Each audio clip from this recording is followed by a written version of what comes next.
Sve mi cure govore, govore, govore, prodaj me ho volove, prodaj me ho za dugate, pa ću poći za te. Prodaj me ho za dugate, pa ću poći za te. Slušaj babo, rasi su skupi, il me ženi, jer mi kamburu kupi. U nešto se udarati mora, u nešto se udarati mora. Slušaj babo, rasi su skupi, il me ženi, jer mi kamburu kupi. U nešto se udarati mora, u nešto se udarati mora.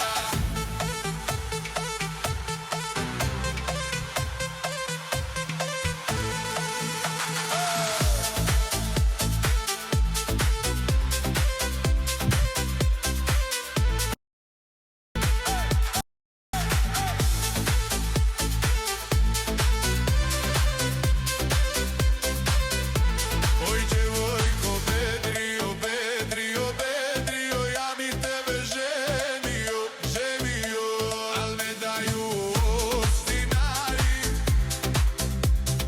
vele još si mali, al ne daju opštinari. Welcome in, early heads and optionary. Thank you, McFedbutt, for starting us out with that beautiful 22 months. Let's go, baby. Slušaj, Vavo. Rasi su skupi, It's a Thursday, which means it's a Friday, motherfuckers. Hugo's back. Let's fucking go. Ajde. udarati mora, u nešto se udarati mora. Slušaj babo, rasi su skupi. Dysfunction, the most functional member of chat. Thank you very much. Thank you very much for the 13 months. Let's go. Udarati mora, u nešto se udarati mora. I'm just good. Thank you. It wasn't anything like life-threatening. It's just annoying shit. Thank you, though.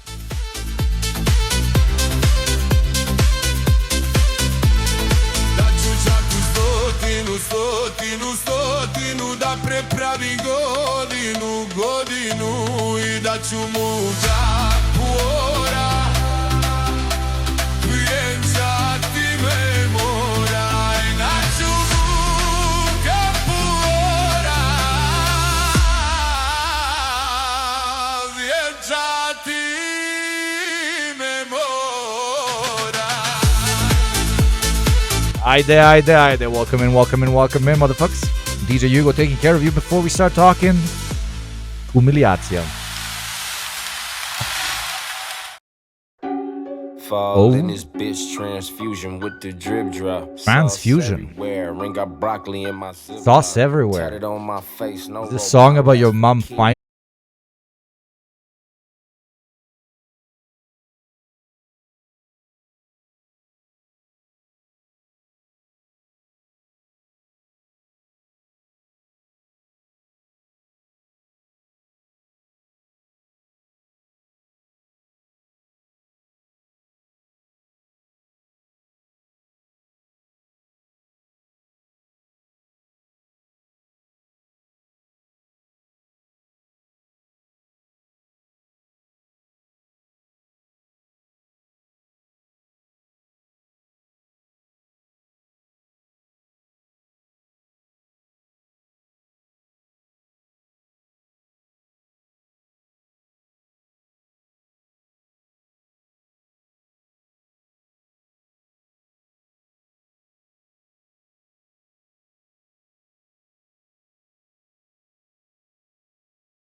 hit one in his arm, hit one in his thigh. This no lie, bitches do or die. You say you gon' slide, you got some nerve. Your shit on the curb, boy, we put in work from 64th and from 65th, we not from 63rd. I got a drop on a rapping nigga, I be from the rack. I'm like cool, better not front your movie, you become a pack. You see Vaughn, you see 40 Glossy Booker, you see Mac. Yeah, free Mac gon' for a double. Good.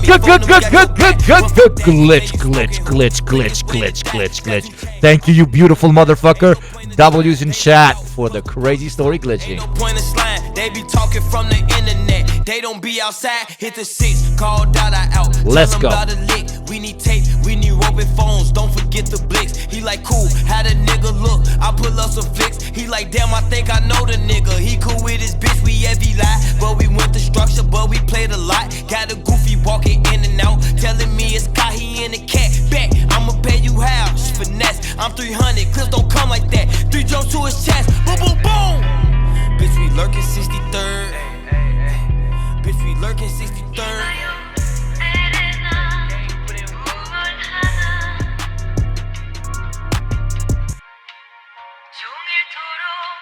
Positive, Kina. Thank you, Perry. Thank you, Aster J. Let's fucking go.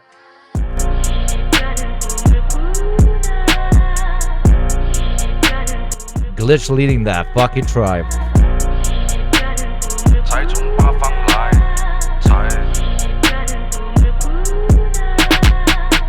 我们这辈老仔脖子上喜欢挂玉牌，香炉供台上摆，长大才开白黄牌。虔诚拜三拜，钱包里面多几百。一的是6合彩，男的是等合牌。来财，来财，来财，来财，来，中指力滚力对应好运八方来，散了才能聚，你不出手说了斋。这把直接和，愿花钱交朋友。 Thank you, Perry, for the developing world taxes. Shoe, motherfucking shoe, baby. 回馈下社会先，摸到那顶皇冠后，找你做事人太多，事情两袖清风做，一阴一阳只为到紫气东来。明码标价的那些物，非黑即白。若上颁奖台，切莫张灯结彩。八仙桌的收尾，少不了翁菜。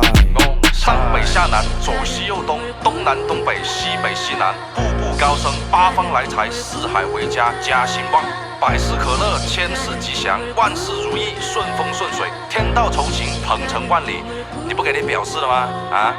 种瓜得瓜，种豆得豆，这不是因果，因果是科学，绝对是存在的。Yep, what up, Jack? 老天保佑，金山银山前路有。老天教唆别管教。 Reincarnated, I was stargazing. Life goes on, I need all my babies.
Quavo said you can be from Northside. But 2 Chainz say you good, but he lied. You run to Atlanta when you need a few dollars. No, you not a colleague, you a fucking colonizer.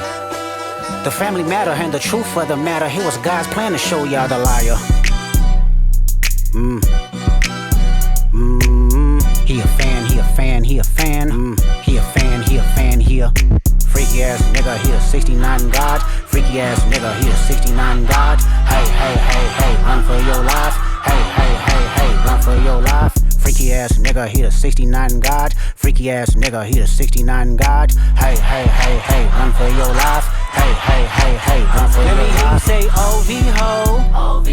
Say OV-ho. Then step this way, step that way. Then step this way, step that way. Are you my friend? Are we locked in? Then step this way, step that way. Then step this way, step that way.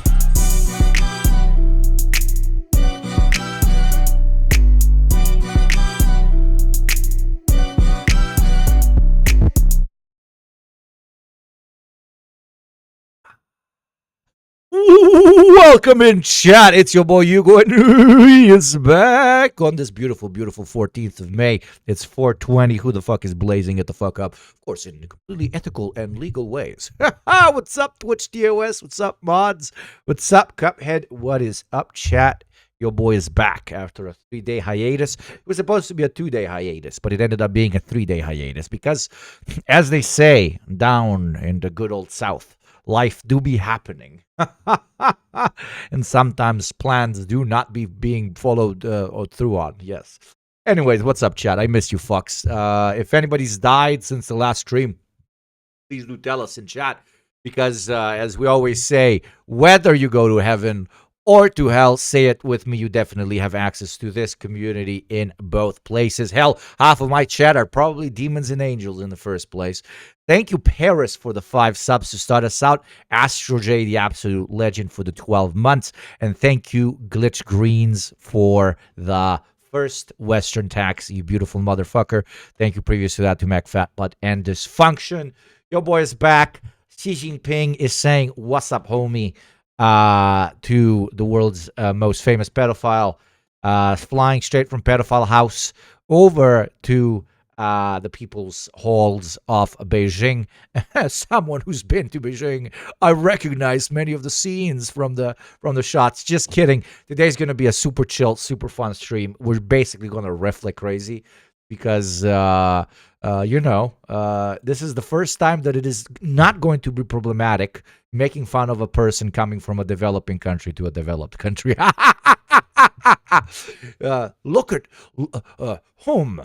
Look at the Yakubian products entering the great Asiatic Chinese civilization, being super hypnotized by the technological feats which their underdeveloped Yakubian civilization is yet to achieve. Zoom in here on this Yakubian subject as he interacts with a 200 kilometers per hour in 3-second Chinese electric vehicle. The Yakubian subject has never seen something like this before. That type shit, you know? The way they would record documentaries back in the day about like some random Asian or African person coming to London, and they would follow them around and they would be like, look at this Oriental subject being hypnotized by light bulbs, right? Now the karma has come to visit upon a Western civilization, and we're having the reverse experience. We're going to watch some shit. We're going to have some fun. Then we have some Israel conversations, as always, unfortunately. And then we got a great we watched the last Shoe on Head video. We were the first ones to watch it last time. So I really want to watch it this time because now she's like directly hitting at the small-headed Turk. So that's going to be fantastic. Abortion now, you beautiful motherfucker. Thank you very much for 27 months. We salute abortions, and we salute a person whose name is Abortion Now. What have I been doing? Not much. My bar is almost over, okay? It is almost over. I drank my first coffee there for the first time. They made a lot of mistakes, so I'm waiting for them to come and fix them. Like the little wardrobe that was supposed to be next to the big bar that's made out of American oak is a completely different color of wood. Like it just does not fit like at all. And I fucked up, Loki, because I told the contractor slash designer guy, like like you do it, like you're the professional, you probably have better taste than me. Like do the wood color, whatever, the way you think is right. And now when it sucks, when it objectively sucks, I can't tell him shit because I told him you're the decision maker on how I want it to look like. So now I'm stuck between a needle and a hard place. I don't like it, but I also can't be like, I'm not paying for this shit. Go fuck yourself, because he followed through on my orders. So yeah, great first world problem. The fit today is fintech guy who also deals drugs on the side. This very clean, very not rocking this black shirt. What's this? Napajiji, as my girlfriend calls it. Napajiji, Napapiri. She bought me this bag. Such a good. This is actual leather. It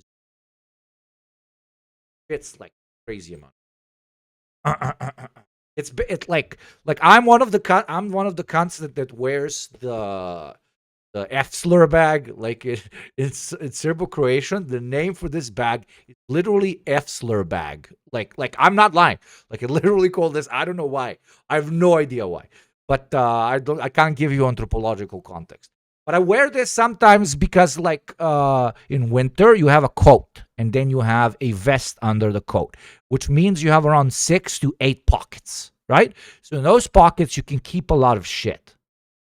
I don't have pockets in summer, especially if I'm not wearing this. Like outside, it's very hot. I'm wearing this inside because I make it 19 degrees here so I can stream with the mask. I have to wear it. So outside, this becomes very convenient. But you have many other different. We have more formal bags, chiller bags. What I'm trying to say is hashtag men's rights activist, hashtag normalize straight men wearing baggies, okay? Normalize wearing baggies. Or arguably stigmatize bags more for women so none of us have to carry all this shit. I'm kidding. We have to carry. You got wallet. You got car keys. You got apartment keys. You got pepper spray. You got small knife. You got big knife. You got condoms. You got Vaseline. You got charger for phone. Okay. You have separate phone for shady business. You have 300 milliliter small vodka plastic bottle. You got a lot of stuff that you got to carry with yourself all the time, right? Some of you even wear a firearm for personal defense. So it's 2 passports, of course. I unironically carry not 2 passports, but like a passport and ID. I unironically do. Well, let me see if my passport here. How much cash do I have? 1, 2, 4, 5. There you go, 100 euros. Fucking living large, baby. I'm in Euroland now. I don't know if people know. That's a few Balkan countries adopted the. And the prices skyrocketed, motherfucker. Skyrocketed. Okay. Man baggy, yes. Sissy little man baggy. Vibrating passports. Just the essentials. Absolutely. I always carry a messenger bag wherever I go, because I love having the extra inventory space. It is. I used to wear the messenger, the postman bag when I was younger. Yeah, that was convenient. You know what it did for me? It unironically like caused a physical problem. My left shoulder started being like this because I would wear all my school books, like all of them, for like 3 years straight. I only wore the messenger bag. Only go on one shoulder, and at one point I was literally like this. I literally became like this. Very strange. So be careful. Don't like carry heavy stuff. Then for a year I had to wear it on the other shoulder to fix it, bro. We don't have the gooner hand. We got the nerd shoulder because motherfuckers be wearing so many books everywhere. Go ahead, please give me a link to the presentation. I'm a blind motherfucker. Just drop me a presentation link. Thank you. Euro bills always look clean to me. Dude, because this country just entered, they are insanely clean. Like a lot of these bills are actually brand new. Brand new. Okay? And you can see what country they're usually printed in originally based on the pictures. They got the cleanest yayo. Yeah. This is money that still has not been does not have traces of cocaine and fucking speed on it, right? Backpack brother fits all. I am super reactionary on backpack. You probably should like because I cannot explain it. That's why I'm calling it reactionary. I'm honest about my reactionary sentiment towards backpacks. I don't like them. I don't like them. You wear a backpack, probably great guy. Immediate -2 respect points. I don't know. I don't know why. I'm like, you're a backpack guy? Why are you a backpack guy? You're probably not a cool guy. And then very often proves me wrong. But I discriminate against backpack people. I'm like, you are above the age of 20, sir, and you wear a backpack, okay? Something's wrong with you. Do you have children in your basement, sir? Do you have children in your basement? Do you carry body parts on your back? I am reactionary on backpack. Wow, they don't like you either. Okay, like I'm not saying I'm right about this. Don't attack me. I'm just, there's something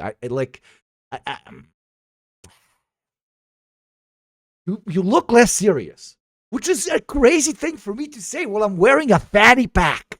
I'm wearing a fanny pack, and I'm shit talking backpacks. Don't get me wrong. I'm a complete hypocrite. But I see a backpack on a dude. Okay, so I'm adding sexism to this. See a backpack on a lady? Okay. See a backpack on a guy.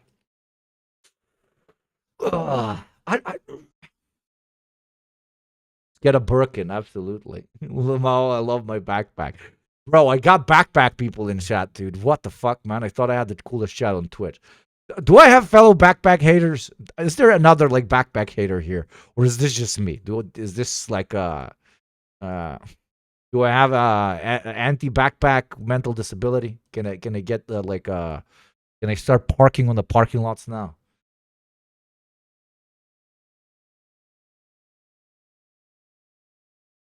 Backpack, fanny pack, all gay. Let's be real. And I am pansexual. I agree. Aiden, thank you, Aiden. I don't like backpacks. Fucking Aiden over here. Thank you. Absolutely. I hate them so much after the army. Another one. What's up, Polaris? Why are they booing you? You're right. Right? Fucking backpack wearing adult. What the fuck, man? Stop using backpacks regularly unless I'm traveling somewhere. Yes, of course. When you travel, use a backpack or a fanny pack. You have like these big frontal bags. Adults with backpacks look like they're constantly going to school. Or they work like they are like, which there's nothing wrong with this. I used to be this. I am corporate man, number 785. I am going to corporate job to do the corporate thing. I am carrying my MacBook 18-inch and charger and notebook in my backpack. I am going to work. I sit in the bus and put it in front of me and then stand up and put it on my back. It is a very expensive, very branded backpack. Most likely given to me by my expensive corporate bosses. I am branding myself. No, it's fine. It's actually very practical. It's nice, and it can look nice if you do the outfit properly. It can look very modern. It can look very even futuristic. Backpacks are fine. Just but like for work, if you're wearing it outside of work and outside of like doing sports or traveling, it's like oh well, let's go for a beer. Motherfucker shows up with a backpack. For the rest of the night, you have to look out for your backpack. Why are you causing this problem to yourself? Oh, we're inside the pub. Oh, we're drinking beers. Oh, let's go out for a cigarette. Oh, of course. Let me just grab my backpack because I have expensive things in it. What? Do you hate money? Do you want to lose everything? Cuphead, can you drop me the link to the presentation, please, in Discord? Thank you.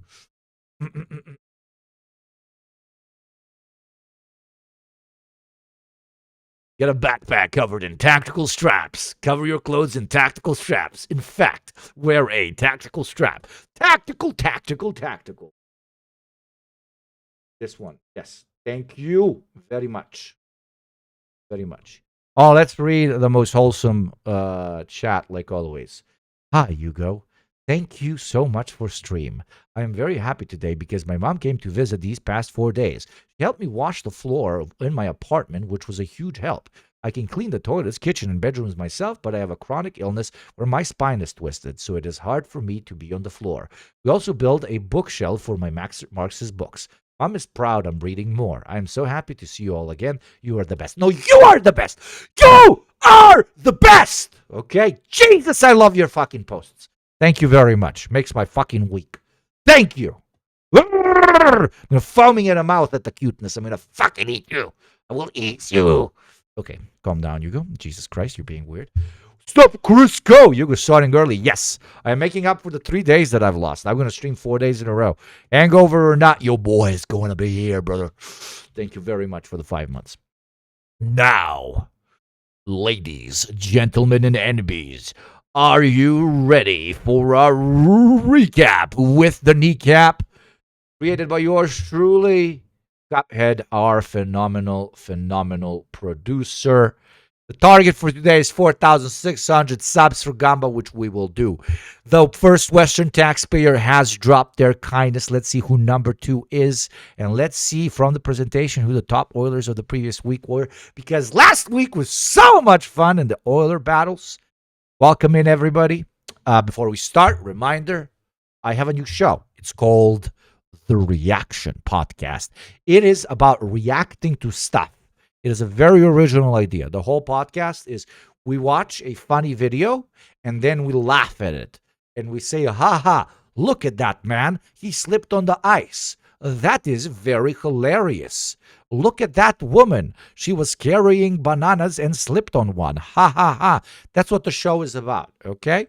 So if you hate shows that are about digital, and if you hate anti-fascist shows that talk about the digital right and every concept that comes with that, then come watch our show because it's not about that. It's about reacting to stuff! Exclamation point reaction. The new episode is on Candace Owens, and it is very, very, very, very good. Okay, America's funniest home videos, but for internet Nazis. Yo, bro, what do you do? I have a couple of online podcasts and stuff. Oh, what are they about?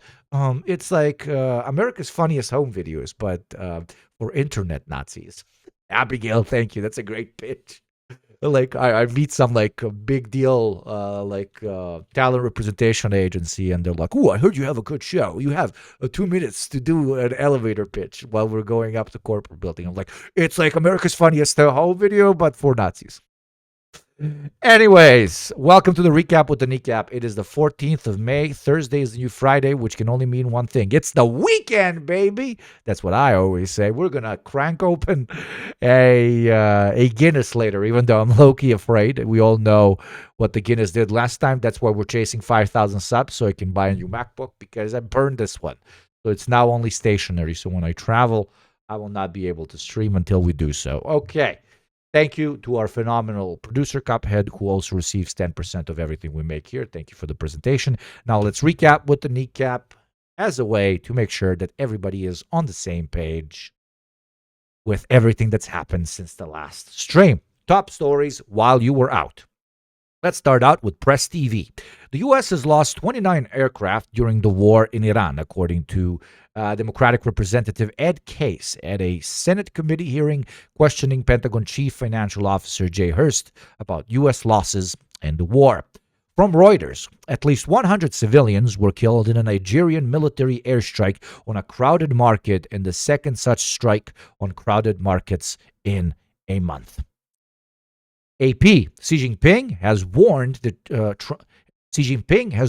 Trump that he must handle the Taiwan carefully. Otherwise, it could lead to a U.S.-China conflict. AP, 2 IOF terrorists will spend weeks in military prison for desecrating a Virgin Mary statue. One stuck a cigarette in the mouth, the other took the picture. Okay, we must make sure that Western Christian money flows. So the only negative sensibility that we have to take care to breed in our occupation soldiers is not to damage said Western sensibilities. Of course, this is super fucked up and extremely disrespectful, and these people should go fuck themselves. And of course, not approving of this just says a lot about where the priorities of the IOF lie. Right. I remember I was once in a bar and there was a IDF Israeli guy. Um, I even have him recorded, like basically saying very fucked up shit on my cloud. I wanted to see how fucked up he can get, and I pretended to be like a Zionist freak and so on. And we drank beers, waiting for him to start spilling just how much hatred he held towards Palestinians. It was very easy. It only took a year. These guys are not ashamed of absolutely anything.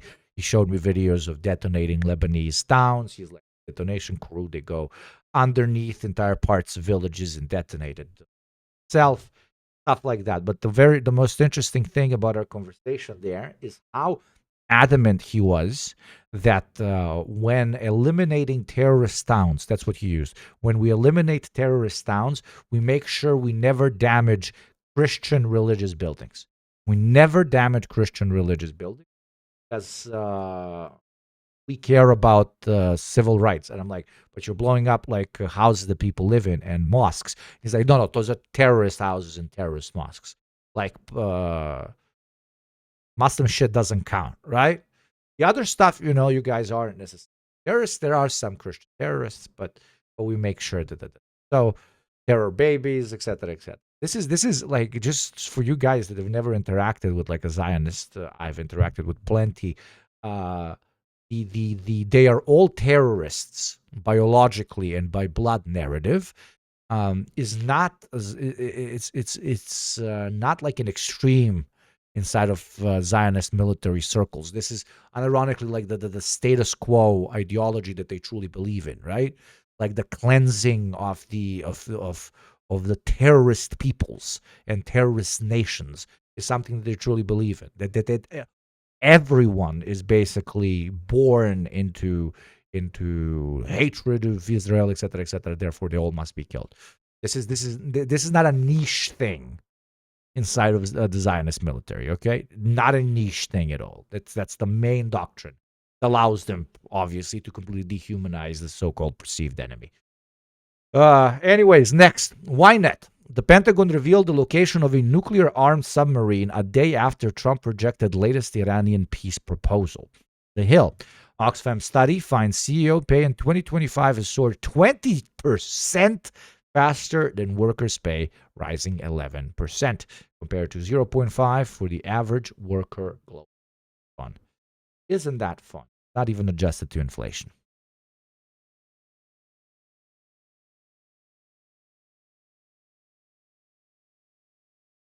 They've blown up the oldest Christian church in the world. Hello. Yeah. Those don't count. Some are terrorist churches, some are not terrorist churches. I just found the reason they shared the story is because I found it insane. And I got it recorded on my phone, literally. I got that guy's full, like, first name, last name. I got everything. I'm just keeping it in my piggy bank. You gotta keep a lot of stuff in you. Always have a piggy bank. Always have a receipt bank the size of the fucking moon, okay? Yeah,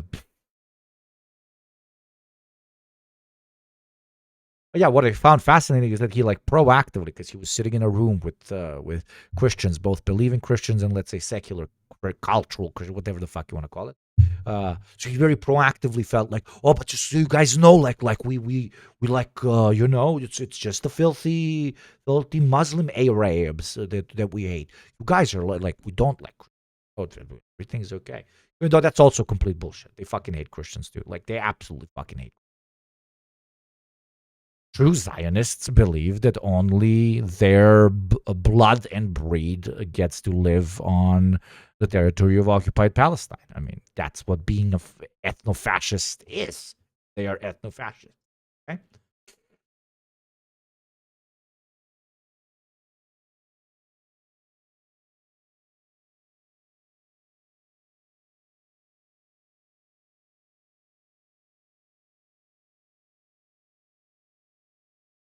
Yeah, if they could afford to offend Christians, they would. They absolutely would. I mean, they used to not care. But now the PR game is so fucking bad. The perspective on Israel is so bad that they have to do cleanup operations even when somebody does, shit like this, right? Anyways, USA Today, polycystic ovary syndrome was renamed polyendocrine metabolic ovarian syndrome to more accurately describe its wider scope of effects. Very interesting. Mayor Pope Leo the 14th presented Iran's ambassador with the highest Vatican diplomatic honor, Order of Pius. Isn't that fucking the Pope does not give a fuck, man. The Pope is, I don't know, just choosing a side. We have the leader of the Catholic Church choosing a country which in its constitution is a Islamic republic. And he is choosing them over who he believes that are is even bigger ops. Okay, we got. Well, it's quite beautiful. It's quite nice. It's I can't like the absurdity of maybe in like 20, 30 years, being Catholic, being like woke as fuck is going to be so crazy. That's going to be a 180 that nobody's seen, okay? Okay? The same institution that burned people at the stake becomes like just based as fuck. Would be not going to lie, kind of wild plot twist. Brothers of the book, absolutely. Both are like, yo, we might disagree on some shit, but fucking Orange Man and the Yanks, they this is an American Pope, keep in mind, which makes the situation even more hilarious. Let's go Catholic Schism 2.0, classical versus Chud.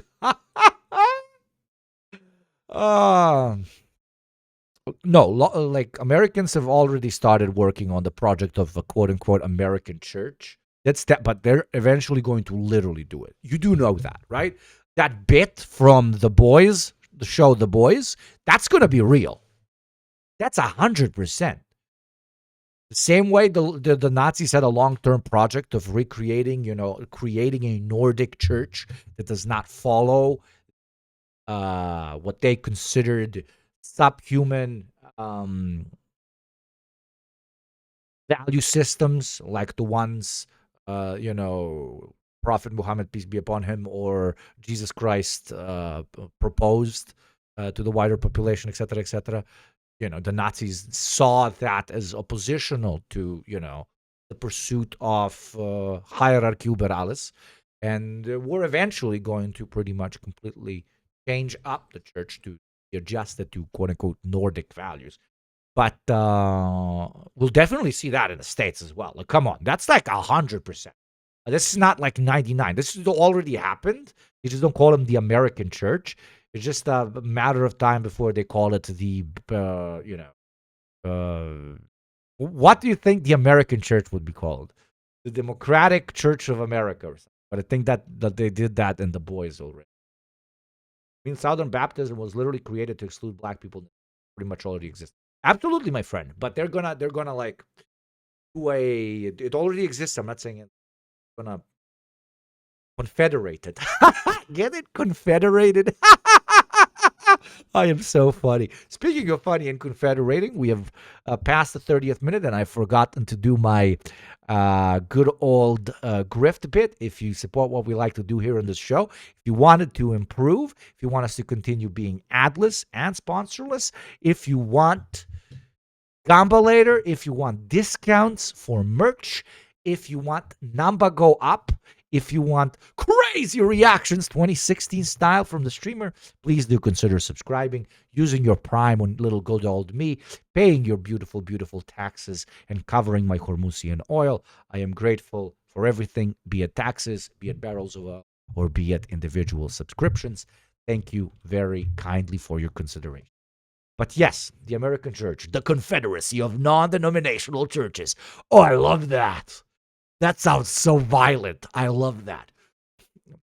Yo, bro, like what do you believe in? The Confederacy of Non-Denominational Churches. Dum dum dum dum.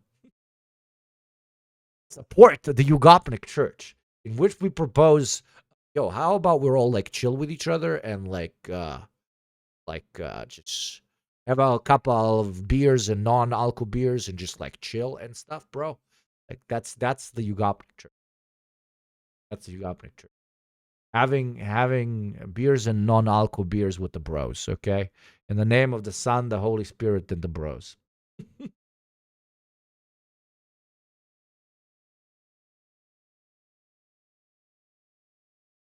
No casual backpacks allowed. Oh my God, you're gonna hold that over my head forever. Church of United National Trumpians, abbreviated to. Not bad. Crazy hamburger. My goodness! All of you should support one of the greatest contributors to this holiest of churches in the last couple of months. Mr. Oil himself, okay? Big Oil Crisco. Big Oil Crisco. Big Oil Crisco. By the way, our number one most important thing that we need to do, Cuphead, is make a new tax incentive system, the joke thing with professions. We got to do it. So that's your number one task for this week. Please, please, please, please, please write it down. That's the main thing we got to do. We are working on it. Fucking legend. Thank you, Cuphead. And thank you, Crisco. God fucking damn it. Thank you very much, Crisco. Can everybody W Crisco in chat and also make me feel less embarrassed by also subscribing and not letting Crisco carry so much of the weight. Okay, my beautiful motherfuckers? Okay, my beautiful mother.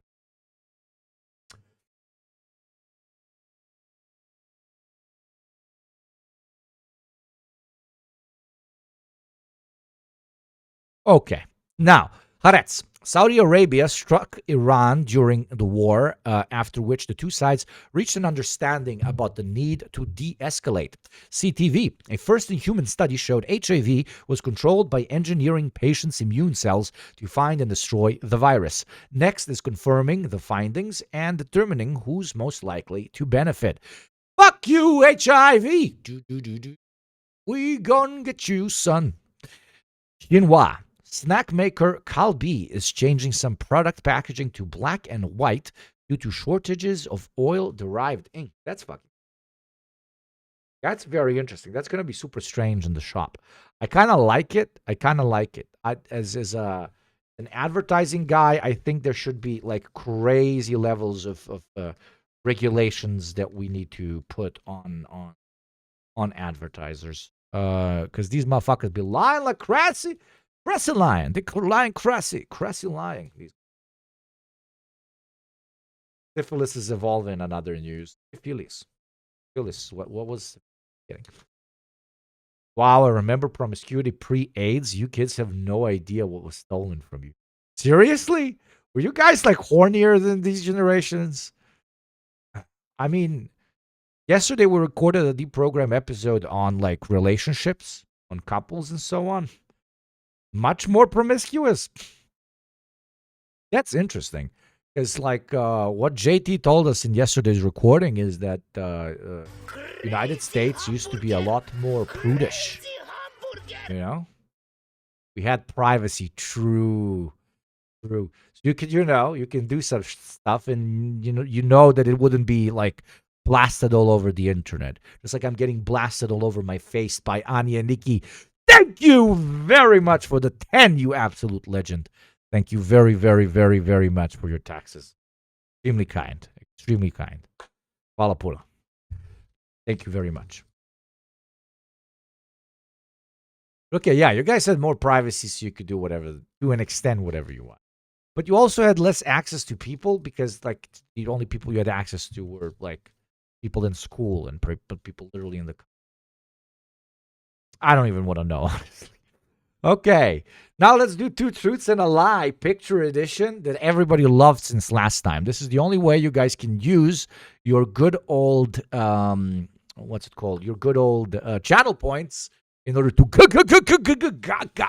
gamba and decide which of the three photos is something that was actually posted by Donald Trump himself and what is not.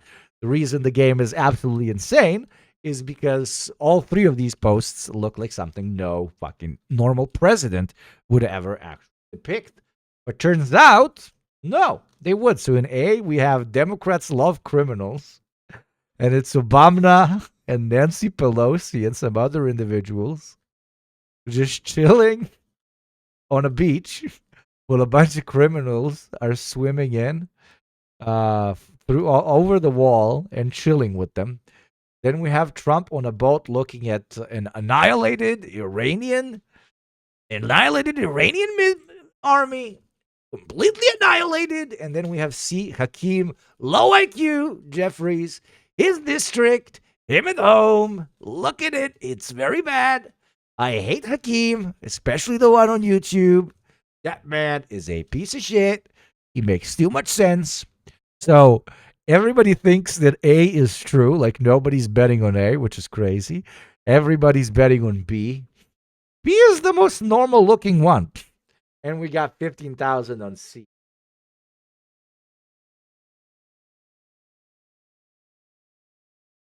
Gotta be A. Okay, then vote for A, I guess. Okay, we got more for A. People are really 100,000 channel points on B. Interesting. B is. Why do you guys think B is fake? B looks like the most normal one, which ironically it probably means it is because it's too normal for him. B is not even AI generated. That's real. He actually goes with the troops and fights. Because B is the most normal one, I'm picking it. I would bet my left marble on C. Okay. Let's see. 1, 2, 3, and it was A. A is like super over the top. And he doesn't talk about Obama too much because he's very jealous. Some people lost a lot of fucking channel points today. Oh my goodness. Oh my goodness. Oh my goodness. A only had 18% of the vote. So you guys really fucked up with this one. Our biggest winner is Richie313. Very adequate name. Richie dropped to 12,000. Good job, Richie. But we have a massive loser. Fake quest giver, my friend. Everybody please point and laugh at fake quest giver 30. Okay? Fake quest giver. Everybody chat. Point and laugh at fake quest giver. Lost 30,000 channel points. And another loser, Fly Pfeiffer. Fly Pfeiffer also lost 30,000. Please point and laugh. Point and laugh. Okay? At Quest Giver and Pfeiffer. Okay? Make them feel very bad. Ha ha ha ha ha. Yeah, big L's, chat. This is one of your biggest L's ever. 190,000 channel points lost. Who's the richest motherfucker in channel points now? Anyways, we got a hype train. Chew motherfucking chew. Thank you, Decrepit and Thin. Thank you, Decrepit. The hype train begins. Decrepit and Thin enters the forest, looking for his first victim. This is the Hype Train Hunger Games battle. The more you subscribe, the better you will perform in this battle. Right now, Decrepit and Thin is Decrepit and Thin and is slowly sneaking around with a frying pan in one hand and a knife in another. And let's see the top Oilers of last week. A King Cold Prince, which sneaked in really, really, really nasty at the end with 193 subs. W to a King Cold Prince. We got Crisco, the absolute legend, which was supposed to be number one, but a King Cold Prince really took it competitively, let's just say that. Dropping at number 2. You got 20 free sub spins whenever we start Gamba. And we got the legendary Terkas, okay? The really, really dark Ugopnik money at 104. You got free spin for 5. Let's all please say thank you to our top 3 Oilers, because this show would literally be impossible without people who pay their taxes on the regular. And these were our biggest taxpayers of last week. So please, for real chat, all say, bow our hands respectfully and say thank you. Our prime investors. But no joke. Seriously, massive W. Thank you very kindly for your time and for your hard-earned dough. You guys are fucking legends. Okay? Thank you very, very. Thank you, guys. Thank you, thank you, thank you, thank you. This stream is so dominate. We turn DOMs into subs. Subscribe to the channel or else. You hate baby seals, puppies, kitties, the lions, fainting goats, Hugo, and the 1994 Harlem Globetrotters team in perpetuity till the end of time with an all-consuming, unending, insatiable hunger rage. I thought I was good at motivating people to subscribe, but Cuphead is pretty crassy with this one. Thank you, Cuphead, for the wonderful presentation as always. W Cuphead in chat, the best producer ever. Now, let's start out with this shit.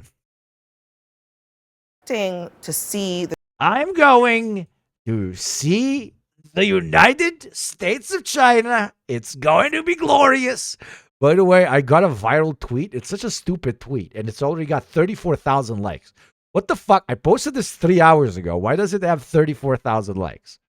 Like 3 hours ago, 34,000 likes, 1 million views. Not supposed to have. This tweet is so much better, and it's got 1.6 thousand likes. That's fucking dumb. Let's see if we can do 6-7 on the hype train. 6 by 7. Okay? Or I'm gonna go fucking ape shit in this motherfucker, okay? So the tweet is very stupid because, like, I noticed in the few shots that I saw here and there that they went, that absolutely everybody from the admin went. Like, everybody went. Everybody went. Except JD Vance. And what is JD Vance gonna do when he doesn't go to fucking Beijing? He's gonna talk to these two guys. So I literally wrote, dude, the entire US admin went to China and left JD Vance to kick stream with 2 crackheads. A hell of his own making, which is a hell of his own making. Thank you, God of negativity. Decrepit and thin is sneaking through the forest. And yet he hears a sound. Is it a bird? Is it a plane? No, it is a commando dropping in from a chopper above him. God of negativity with the 10 subs, carrying gravity boosting boots, slams on top of the decrepit and thin's fucking head, turning him into bloody mashed potatoes. God of negativity pulls out 2 gold AK-47s. That's how I'm imagining you, like a narcos guy, like South American narcos guy. Start screaming and shooting both guns in the air. He is thirsty for blood, and he shall have his fill. Okay? Those of you who are weirded out about what the fuck I'm talking about, I'm doing a thing where when we have a hype train, we do an improv sesh, and everybody that subscribes or gifts, depending on their subscriptions and so on, has a different power level, and then I make you all fight different ways. Now it's a Hunger Games style fight in a forest. But yeah, 34,000 likes. I don't understand why. Thank you very much, God of negativity. Hype train going choo choo choo. Is anybody going to stop this man? God of negativity is going to burn down the forest.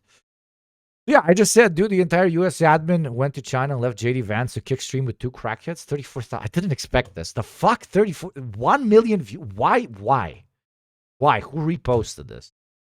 Kyle Kolinsky reposted this? Okay. Why does Kyle not follow me? Please pester Kyle into follow. He follows 1,500 people, does not follow me. That is so disrespectful. Architecture critic at the Nation. I like architecture. Follow you back. Captain Heck. I don't know who you are, my friend. Scott Snyder. I know who you are. Scott Snyder fucking reposted that. That's crazy. The world is really small when you got like some sort of fucking following on Twitter, because you just see people that like are from a completely different universe. Scott Snyder, yes, the fucking Scott Snyder. Just I'm gonna repost your fucking thing. It's absolutely absurd. 2 minutes left of a level 5 hype train. Is God of Negativity going to take over this game after murdering Decrepit and Thin? Let us see. We'll add Bugging Kyle to follow you into Bugging Kyle to use pocket squares I was already doing. Please do so. I like Kyle, but like he probably doesn't like me too much. Because when he was doing the whole like murder Indians or posting Nazi stuff, I quote tweeted his post because I didn't per se like that particular narrative that he was doing then. And that quote tweet got like 200,000 likes or something. So, I was shooting at the narrative, not necessarily at Kyle. Kyle is an interesting guy. I find him to be very funny. Oh, I got a Nikolai retweet. That's fucking rare. That's rare. Nikolai probably hates me. Nikolai is an interesting individual. And then the likes we got. Why the fuck does everybody from Chapo is a mutual except Will? And I've never been able to fucking get Will on the show, on any show. Okay, still strange. This sort of speed of growth for this is insane. One more sub for level 6. Let's go. Let's go, chat. Let's fucking go. 300 bits. I'm gonna like Kyle and acknowledge that he flubs. Okay. Everyone does. As long as we apologize later. We got. Oh my god. Okay, how do we play this? Okay. As God of Negativity fires his 2 rifles in the sky, feasting on the blood of decrepit and thin, he hears a melody in the distance. What could it be? It sounds very familiar. Is that? Come on, play. What?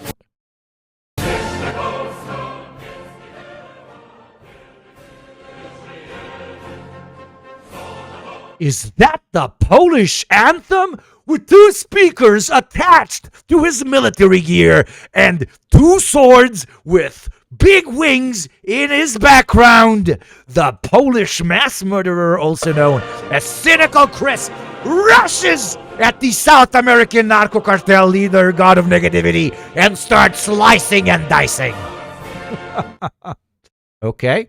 And then Pink Kale spawns on the map, but he is 10 miles away from everybody else. He thinks I should probably go in the direction of the Polish anthem blasting from the body of Cynical Chris as he battles the golden AK-47 wielding AK God of Negativity. What is this collab? It's chat will explain. Why is Travis Scott singing in the background? But okay, and the other piece of interesting shit is they immediately are doing their absolute best to be like, oh my God, Othoraruru, okay? Driver parked illegally for 2 minutes, and he got a message on his phone that he got a ticket for about $40 US because they saw it on the camera. Yes, you broke the law. And China has a very efficient surveillance system, and it caught you. Saying that if you get caught doing something illegal in every country on planet Earth, you get fined. Okay. Now, there are real questions what the CCP's goal is about citizen tracking and social scoring. Social scoring is not a thing. They say it's to make everybody feel safe. These cameras are watching every minute. They're everywhere. And while they're the setup of this entire premise to me has always been insane because of this. Of course, an American hates that most policing is digitized in China. Okay, it's relatively automated. Even he prefers the much more efficient system, wife beating cops, shooting you in your own car over a parking. Okay. Certain levels of policing will always be necessary in every single city. The only thing we can do as progressive societies, as proletarian societies, is ensuring that is limiting the potential unnecessary exercise of violence by law enforcement is as minimized as possible. Okay? How do we do that? Well, honestly, by taking as much power away from very, very faulty systems of enacting justice, which are reactionary police officers. Okay? Especially for crimes that do not involve a violent offense, humans should probably not be used whatsoever. They should be caught by traffic cameras. They should be caught by cameras, by drones, or even like automated systems. The only time when humans should be sent is when humans can potentially de-escalate. Hopefully, because it is too complex for a fine to manage, right? Everything else, we will be limiting violent offenses by police officers, making sure that the police officers are used as least as possible. That's it. Let's just simply compare deaths by police officer in the People's Republic of China and in the United States of America, which have these two very contrasting. Listen, there's a shit ton of cops in China. Absolutely fucking everywhere. I've been there. There are. But they don't carry a firearm, and they usually manage traffic. Foot traffic and vehicle traffic. Because this is a country with an absurdly large population, and without people whose entire job is making sure the traffic keeps running, you're just going to have stampedes, or you're going to have overcrowding 24/7. It is exceptionally efficient in the way it manages it. I can say as having personally. Okay? Right? Can get behind this. That's just because I like jaywalking. We all love jaywalking because we don't live in countries with central planning of your city's logistics. We jaywalk because our cities are not walker friendly. You would not jaywalk if your country, your state, your local municipality sees that, oh, a lot of people need to cross here. Let's make a pedestrian crossing here. Right?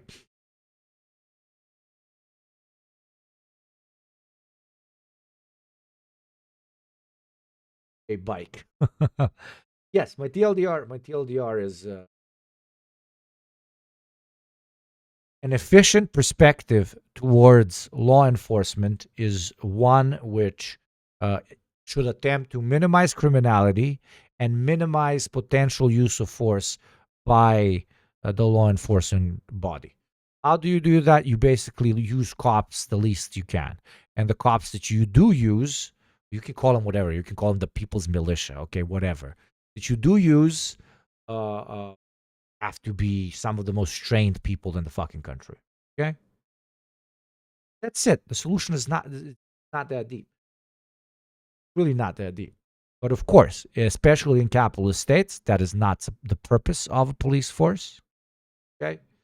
Main purpose of the police force is to keep the interests of the bourgeois class and keep the complaining, filthy masses down, which includes shooting them in their car when they made a parking violation, shooting them in their neighborhoods as, quote unquote, certain ethnicities kept in, quote unquote, their place. But speaking in keeping someone in place, Crisco came in with another 10 gift subs. As the Polish legend, Chris is fighting God of Negativity. God of Negativity slowly pulls out a Glock while holding Chris's blade with his arm. The blade slowly starts cutting through, but God of Negativity pulls out a little fucking surprise Glock and goes, ka, ka, ka, ka!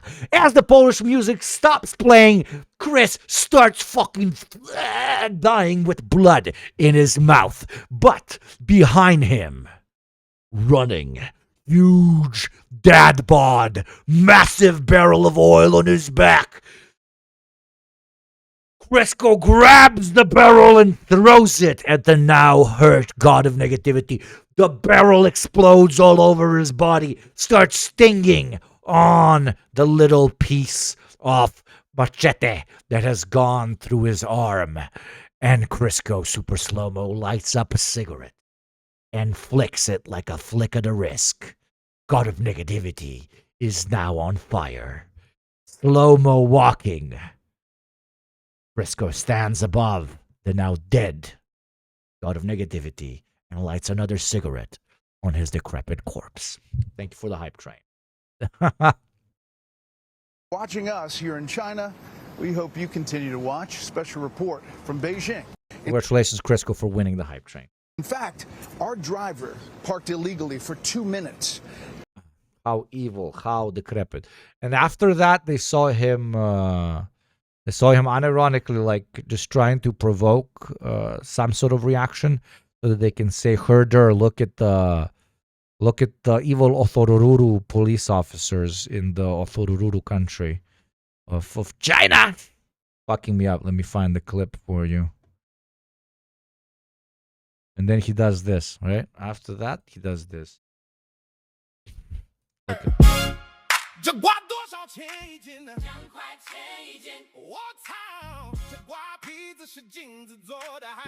Walking in actual real traffic. This is not an attempt to like provoke a reaction so that they can just paint them as look at how they immediately crank down on international reporters in this hella fake country. My financial goals in life extend to the ability to oil Hugo enough to make him fanfic. Hell yeah, brother, let's go, Devakiri. Hey.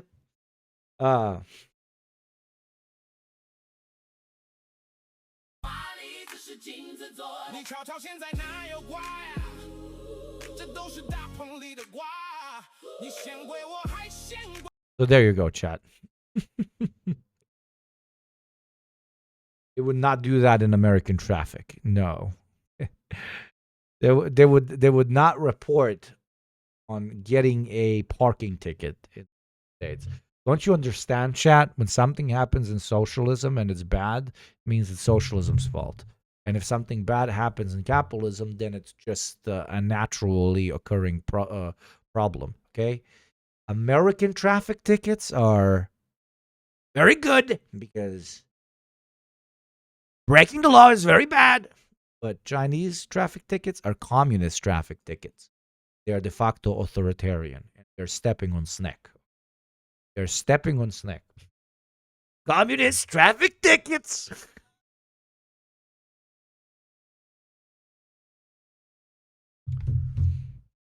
Anyways, let's watch this shit. This should be fun. The two leaders face to face in this hour, perhaps hear a little bit from them later in the hour. But tell us about what has happened thus far since you've been on the ground. Cuphead, keep an eye out on any new videos and so on, longer ones from the China visit. Coverages like debates on the topic. Thank you, my friend. Well, so far, all we've seen is this very brief vision of President Trump getting off the plane. There was some pomp and circumstance. It was a red carpet, exactly what you would imagine President Trump would want arriving in China. He was greeted by the vice president of China, which shows how important this trip is, as well as a delegation. By the way,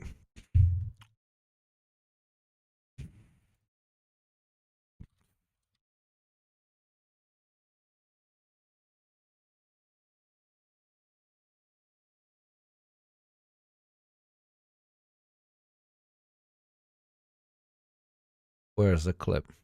I don't have it, but when the leader of DPRK went, Xi Jinping greeted him personally. On the ground, there were students with flags. He didn't even meet him getting off the plane. A week earlier, he met Little Rocket Man with open arms. He even brought his wife, yeah. Flags with the Chinese and American flag. And then this is the first time we're going to see the two leaders together. And this is the first time they're going to see each other face to face. They did bring out like a lot of flags, a lot of soldiers, a little bit more than they usually bring out. It is an important kind of like symbolic meeting and stuff. And this is really where you're going to see that big celebration, and one that President Trump remembers fondly. This is something that we saw back in 2017, a difference, of course, being that Melania Trump was by his side. But he's going to get out of the car and walk face to face with President Xi. They're going to go down this red carpet. And, of course, you can see there the American flags flying. We're going to listen in right now as we see them on that red carpet, meeting face to face and shaking hands. Let's listen and watch.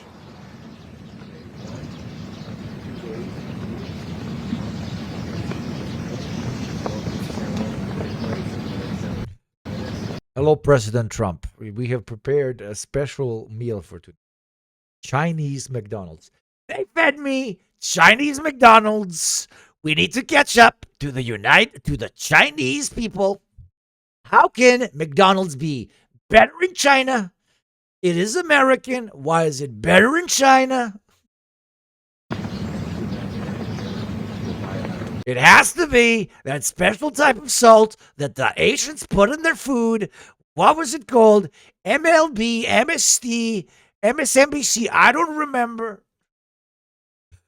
The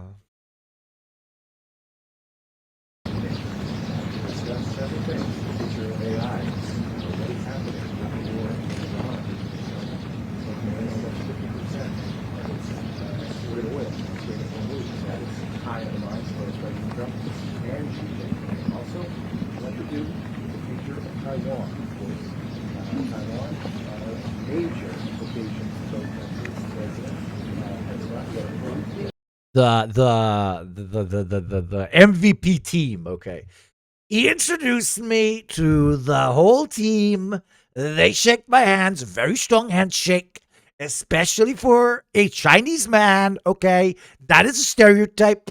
They have very strong handshakes. It's from all the cigarette smoking. They always use their hands, smoking cigarettes. Why did everything smell like cigarettes? Imagine he's like, why does it smell like cigarettes everywhere?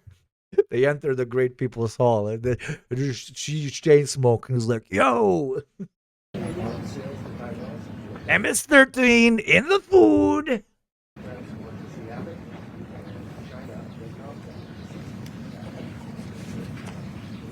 They have MSG. We have MSNBC. That is why we're failing. More MSG, less MSNBC. That is what I have always been saying.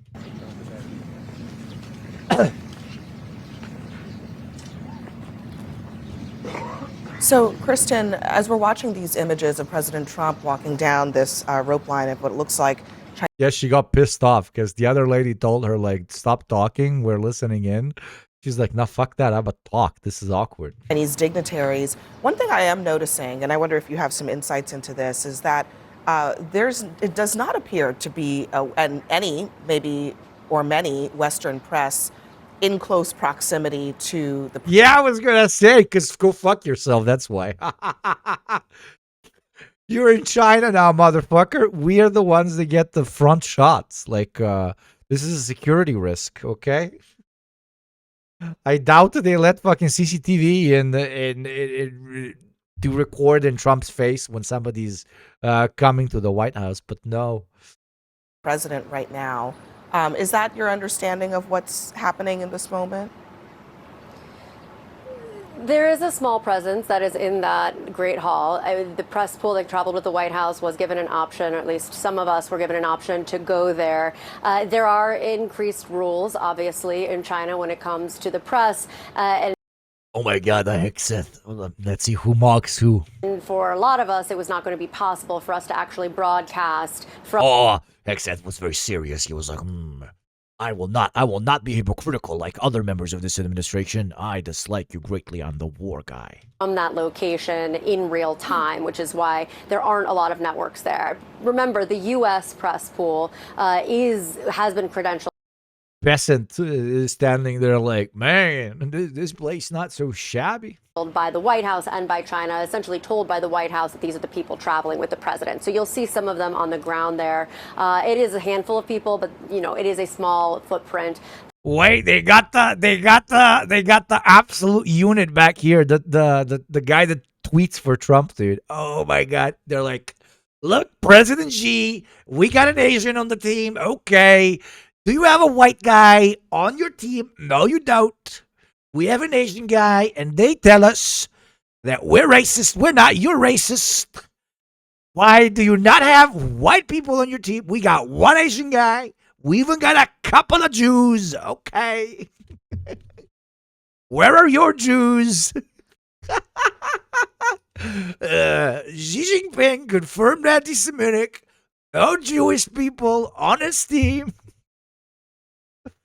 Are you even circumcised, Xi? That we have here among Western journalists that are on the ground. I will say, one of the interesting things I'm seeing here, too, is the body language between the two men. President Trump kind of grasping President Xi's hand when they were shaking hands, showing a lot of familiarity. I mean, President Trump is one who really kind of dotes on this relationship. He's often praising how close they are, how they get along, and you can see him really living that in real time with President Xi, kind of showing that closeness. And, you know, he's not somebody who really shows a lot of affection, and he was sitting there patting his hand. So that was an interesting moment. You can see here now President Xi is shaking hands with the delegation that traveled with President Trump, including some of his top aides, his son, Eric Trump, Lara Trump, all of them waiting there to meet the Chinese president. He can't afford to lose in Iran, but the level of escalation is going to have to be pretty significant, and it won't be bombing these missile sites. He's going to have to take aim at some of... Oh my God, look how pretty they are. They are not fat like our Americans. I keep telling them I wanted a military parade, but all our soldiers are very fat.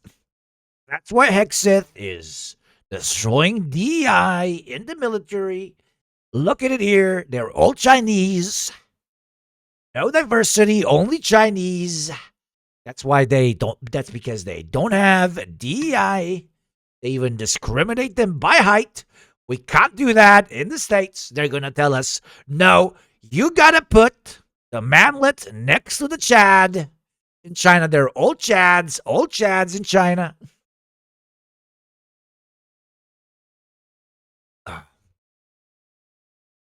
They call China woke. It's not woke. Look at them.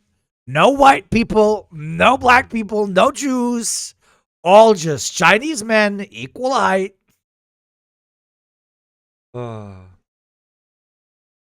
of the oil and gas sites in Iran. But if he does that, that's going to cause a lot of retaliation and lead to higher inflation in the United States. So President Trump is boxed in a lot of ways. He's trying to find wiggle room.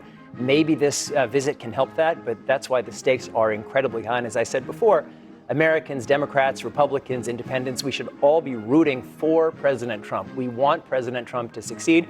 We don't want him to give away the shop. We don't want him to make unnecessary compromises on Taiwan. Wow. The one thing Democrats, Republicans, and Independents should agree on is China should go fuck itself, and we should imperialize it and dictate everything there. It's great. We're going to get purchases of American soybeans and planes, but in exchange, we have to very aggressively support American interests. The kids like what? Yeah, look at this. Can you hear this? Can you pure imperialist, bloodthirsty fervor, pure.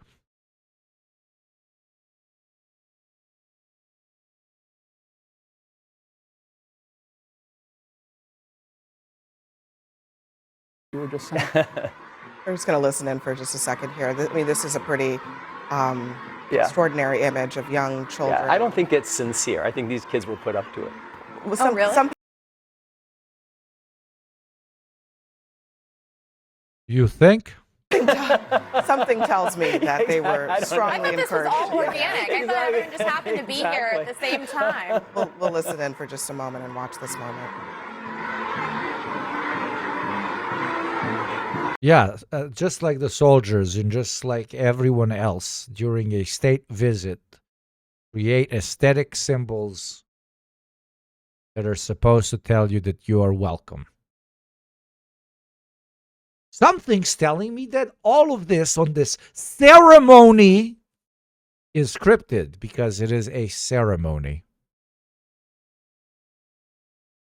Something tells me that the Turkey you are going to pardon did not consent to this. What? Yes, you're doing ceremonies. It's scripted. But you see, they're doing ceremonies Asianly and communistically, right? And authoritarianly. When we do ceremonies, we do them in a civilized, natural, capitalist, organic, non-authoritarian way.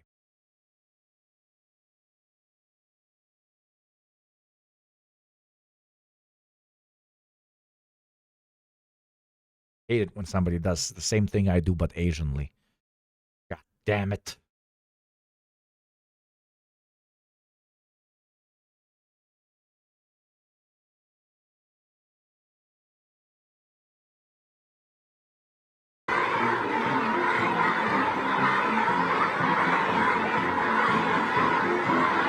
point, but the symbolism would suggest that they are eager to make some kind of deal. And as Jason mentioned, they're not in a great position either. I know they have vastly more oil reserves, but look, their net import of oil is down 20%. This is not an economy that is in a strong position. They've been facing a real estate crisis for 5 years. They need to export all of these. Literally, just speaking from the top of her head. None of that is true, by the way. None of that is true. They do not. They have become a consumption economy. They do not need to export as much as they needed to export 10 years ago. They do not have a potential labor pool problem because the generational switch is change, and the demographic switch that is going to come as a consequence of the one-child policy will be upkept by automation. The current max employment in China is due to it being a country on a socialist path, ensuring borderline total employability of absolutely everyone. It will continue to do so by eliminating jobs in the future that can be automated, not as a way to rid people of job positions, but as a way to adapt to a decline in population from generation to generation. These people think that, being a Chinese factory worker is listening to like the Chinese anthem and just pulling a lever 24/7. That's the only thing that they need to do. Well, even if that was the case, they would like the gaps in jobs will get will nonetheless get automated. So all of this is complete bullshit. All of this is absolutely complete. These goods domestically, demand is not what it was. And That's not true. That's actually just a lie. That is actually a lie. The when it comes to the real estate crisis, the PRC looks at real estate completely differently than how America or most capitalist states look at real estate. Okay, the Americans look at, for example, apartment blocks remaining empty, and they say, "Oh my God, that's going to crash the economy." No, it's not. It's going to crash real estate companies that have market caps made by the socialist state that might go bankrupt because they built bad shit. The state isn't going to bail them out. Sure, skeletons of buildings may remain empty forever, but this is not a capitalist economy. It's not a purely capitalist economy. It's not selling because there's jack shit. These companies go under. Okay, I don't give a shit. Why did you build buildings there where there was no necessity? The entirety of the economic system is not directly tied into the real estate market and loan systems and private banks the way it is in the United States. So no, the real estate issue is not really an issue. It's an issue if you consider China a purely free market economy, which it is not. All of this is just, sorry that I'm going on a riff like this, but this is just lying. This is actually just fucking lying.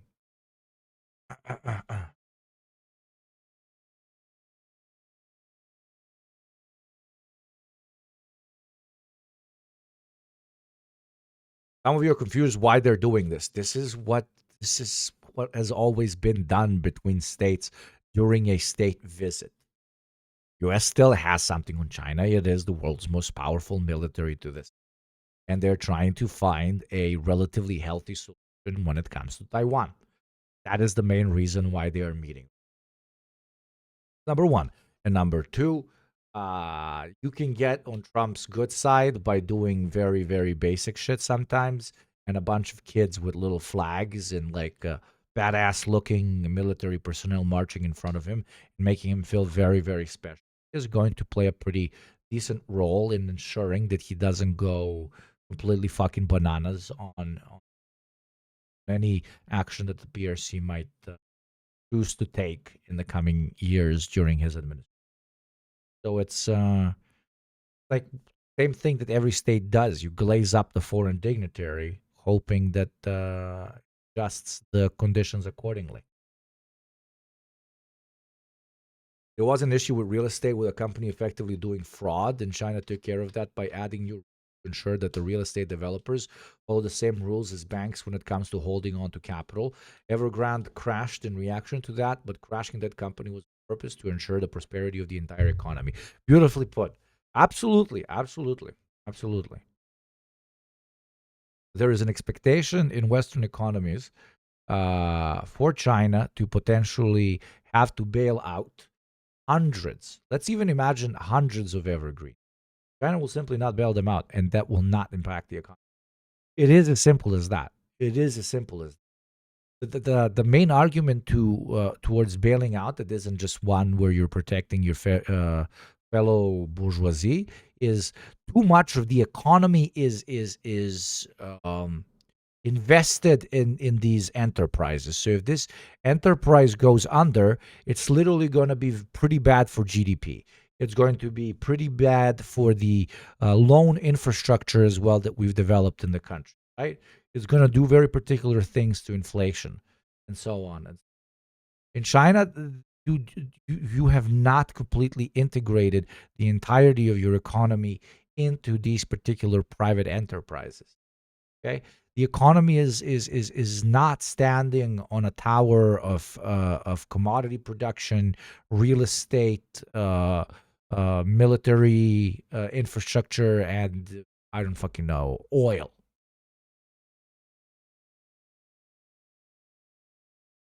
So when one of those is pulled out, it doesn't make the whole fucking thing crash. It essentially planned. They can make a decision like, hey, you will be bankrupted and we will stabilize this particular issue.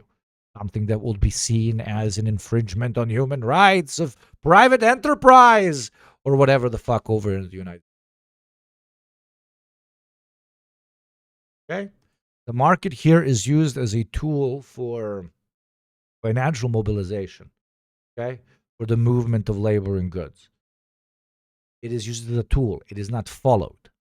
That's the main difference. Speaking of differences, you could make a difference now in the first hour and 30 minutes by subscribing the way our beautiful friend F916253 did with their beautiful 8-month streak. $6 a month, less in certain countries, and free through Prime. Drop that credit card, debit card, or whatever the hell. Pay your taxes, my dear friends, and support the show. If you cannot afford to do so, that is completely normal. Please call upon other chatters in here that are slightly more better off financially, and they will help you out with a sub. Thank you, Maka Noob, for the 25 months, a true OG here in chat. Thank you very much. Would like this biggest international community that we have on good old Twitch to keep growing the way we very proudly are. If you want voices that are not just American in this space to have a sizable platform, you know what to do. Very grateful. Thank you. Let's continue. So as much as we want this war to end, look, 50% of their oil comes from the Middle East. So I think, frankly, in this moment, there might be more to be aligned on. Of course, the tech piece of this is huge. Trump brought a huge coalition of business and tech leaders, and China is desperately trying to get our AI chips. They need that capacity to continue to grow their own economy. They really need our AI chips, but I brought a bunch of CEOs to grovel in front of the Communist Party of China, so they can potentially enter what is going to be the most important and largest consumption market on the planet. We are going to Beijing for them to beg us for something. It's fucking legendary. In an AI race, head to head with them, and they recognize they need NVIDIA, they need some of these microprocessors, and hopefully that's a huge point of leverage that Trump stands firm on, because there's been a ton of IP theft. We need to make sure that our companies are protected in that regard. Anna, the Washington Post had a pretty big report today based on some intelligence sources that say that there's a U.S. analysis that details that China is exploiting the war in Iran to maximize its advantage over the United States across. Yeah, why did you start a war then? Of course it's going to exploit it. The problematic person, the problematic party in the Iran war are the guys that started the Iran war. China is being exceptionally problematic about how it is treating this war we started. problematic. A fucking bitch used the word problematic about a party that is not bombing fucking school kids. Military, economic, diplomatic, and other fields. And that actually includes their efforts to kind of stretch their soft power, their hard power and their soft power. An enormous amount of leverage in here. One of the things that we're not talking about is the fact that President Trump needs a favor from President Xi. That favor is to reach out to Iran, this close ally, and essentially ask them or pressure them to reopen the Strait of Hormuz and even come to a peace deal. The big question now is, what does he want in exchange for that? What does he want in exchange for that when it comes to Taiwan? What does he want in exchange for that when it comes to business deals? That is a big ask. And what is he going to use, President Xi, as leverage to get what he needs out of this when President Trump comes to him? 应当做伙伴，而不是对手。 Yeah, it's incredible framing as always. 相互成就，共同繁荣，走出一条新时代大国正确相处 for 之 major 道。 countries to get along well with each other in the new era. 我期待着同总统先生 Mr. 就事 President, I 关 look 两国和 forward to our 世界的 discussions on major 重大问 issues 题交换意 important 见 to our two countries and the world, 共同为中美 and 关系 working 这艘 together 大 with you 船领好航， to set the course 掌 for 好舵， and steer the giant ship of 让 China-U.S. relations 2026年 so as to make 2026成为中美关系继往开来的 a historic landmark 历史性 year that opens up a new 标志 chapter 性年份。 in China-U.S. relations. 我就先说 I 这 will 么 pause 多。 here and hand over to 请 you, 总统先生 Mr. President. Thank you. Well, President Xi, I want to thank you very 习主席。 much. First of all, that was an honor like few have ever seen before. He gave me the best parade. Everybody else, when they went, it was a smaller parade. Mine was the best. They gave Obama 20 children. I had 50 children waving at me. Did you see the amount of cars? And I think I was particularly impressed by those children. They were happy. They were beautiful. Oh my God, he actually said it about the children. That's so fucking funny. The military I love the little children. They were fucking incredible. is obvious. It couldn't The poor Chinese, they don't understand these people eat and fuck kids. Like they can't comprehend the potential problematic nature of having children near Trump. He especially loved the children. be better, but those children were amazing and they represent. God, I love them. Back in the United States, they're giving me white kids. I don't only want white kids. I might be a pedophile, but I'm not a racist. So much, and I know they represent so much to you. You and I have known each other now for a long time. In fact, the longest relationship of our two countries that any president and president has had, and that's to me an honor. We've had a fantastic relationship. We've gotten along. When there were difficulties, we worked it out. I would call you, and you would call me, and whenever we had a problem, people don't know. Whenever we had a problem, we worked that out very quickly. I got two phones. Oh. We're going to have a fantastic one for G, bro. Future together. And one for the host. Such respect for China, the job you've done. You're a great leader. I say it to everybody. You're a great leader. Sometimes people don't like me saying it, but I say it anyway because it's true. I only say the truth. And I just want to say on behalf of all of the great delegation that we have the greatest businessmen, the biggest, and I guess the best in the world. We have amazing people, and they're all with me. Every single one of them, we asked the top 30 in the world, every single one of them said yes. Top CEOs sitting in the Hall of the People, where there's depictions everywhere of a revolution where people like them were thrown off buildings, is very, very cinematic. Okay? It is very cinematic, I have to say. And I didn't 89 subs away from Gamba, 89 subs from having a very beautiful number, 4,600 on this great day. I saw she, and I donated to you Gopnik Twitch. It was the best day.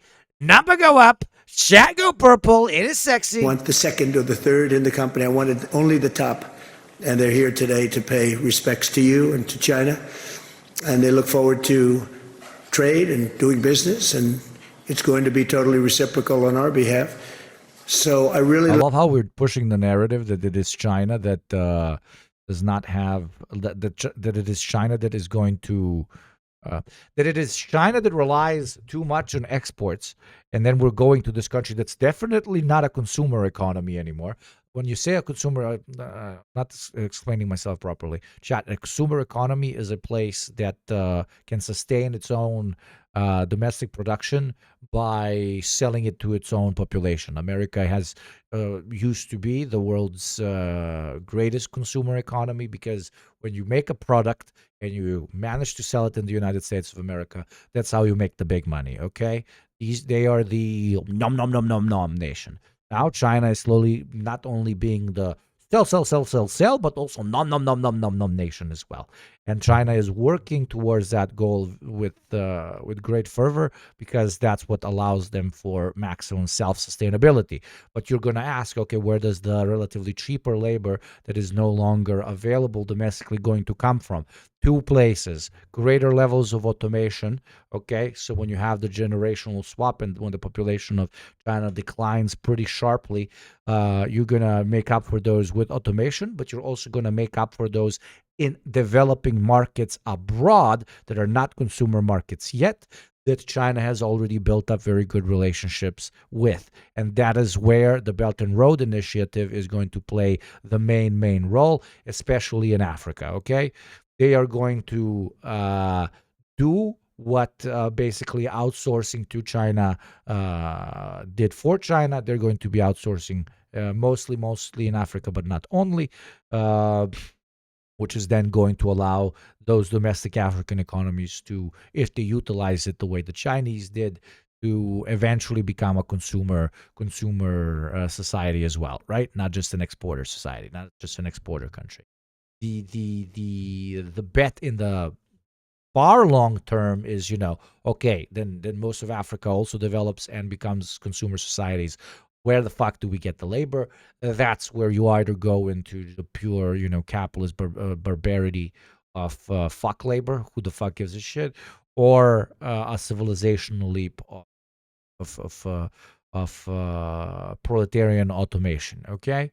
Of actually creating more efficient, centrally planned, socialized economy, in which automation plays a very large role.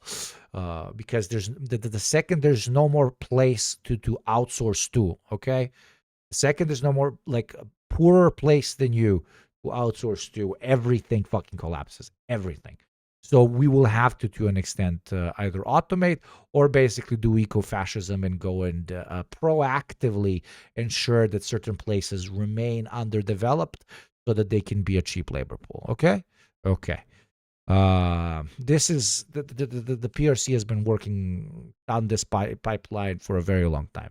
And their goal, which we will see if it's going to be hypocritical or not, of turning eventually to socialism, is back to like fully centrally planned socialism, is not only something that makes sense from an ideological perspective, but it also makes sense from the perspective of the party keeping power. Why? Because when we reach the 2050s and the 2060s, without switching to a centrally planned, heavily automated economy, and we just run on automation that's held in the hand of large capital and the market, you will reach a point of lack of efficient growth and development, and the masses will notice, and the life will start getting shittier and shittier and shittier. So if there is a point that is almost textbook Marxian that potentially China will be able to grasp, I'm not going to say that they will grasp it, that potentially will be able to grasp, it might actually have in front of it. Okay? It might actually have in front of it. Let's see if they do. Let's see if they do.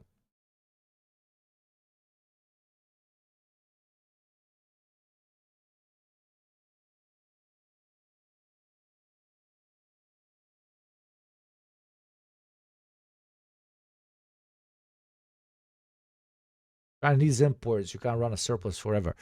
Everybody needs imports, and everybody to an extent needs exports. But yeah, TLDR, why am I optimistic about the Chinese socialist path? Because in the long term, returning to central planning is unironically going to be more efficient, even for quote unquote greedy, power hungry purposes. So even the worst type of actor coming into, which I doubt would happen, but let's imagine, even the worst type of actor coming into a position of power in Chinese leadership will want to move towards a more socialized way of managing the economy, because that's how they will make sure that prosperity goes on for longer and that they're not literally kicked out of government. It's going to be in their interest to do it. Okay? The only way this can be, of course, destroyed is if it is co-opted by large capital. Okay? If large capital manages to grow so much that it can compete with the power of the party, which is very difficult to do in China for obvious reasons. Thank you, Hawkinson, very much for supporting the Yugopnik party. Okay, supporting a streamer that does not sit here and just says Dengism is fucking evil and hypocritical, or that Dengism is going to work 100%. I am eternally guilty of having of actually participating in I'm eternally guilty of dialectical materialism. Okay. Of not treating the Marxian science as a religion in which further they are not doing it the way Marx and Engels said it should be done. Therefore, I'm going to literally lose my mind. How dare you, yeah? Thank you, Hawkinson. Gotta say that your shipping container streaming room is convenient. It is, isn't it? It is. How did you know it was a shipping? Look very much forward to our discussion. It's a big discussion. There are those that say this is maybe the biggest summit ever. They can never remember anything like it. I can say in the United States, people aren't talking about anything else. But it's an honor to be with you. It's an honor to be your friend. And the relationship between we are literally friends. China and the USA is going to be better than ever before. Thank you very much.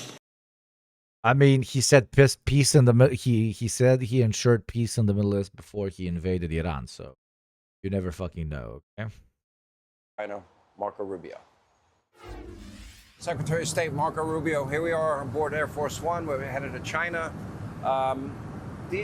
These meetings are very critical. I mean, my first question.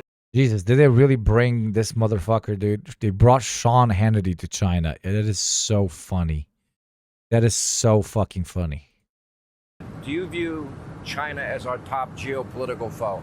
Yeah, it's both our top political challenge geopolitically, and it's also the most important relationship for us to manage. I mean, it's a big, powerful country. It's going to continue to grow, but we're going to have interests of ours that are going to be in conflict with interests of theirs. And to avoid wars and maintain peace and stability in the world, we're going to have to manage those.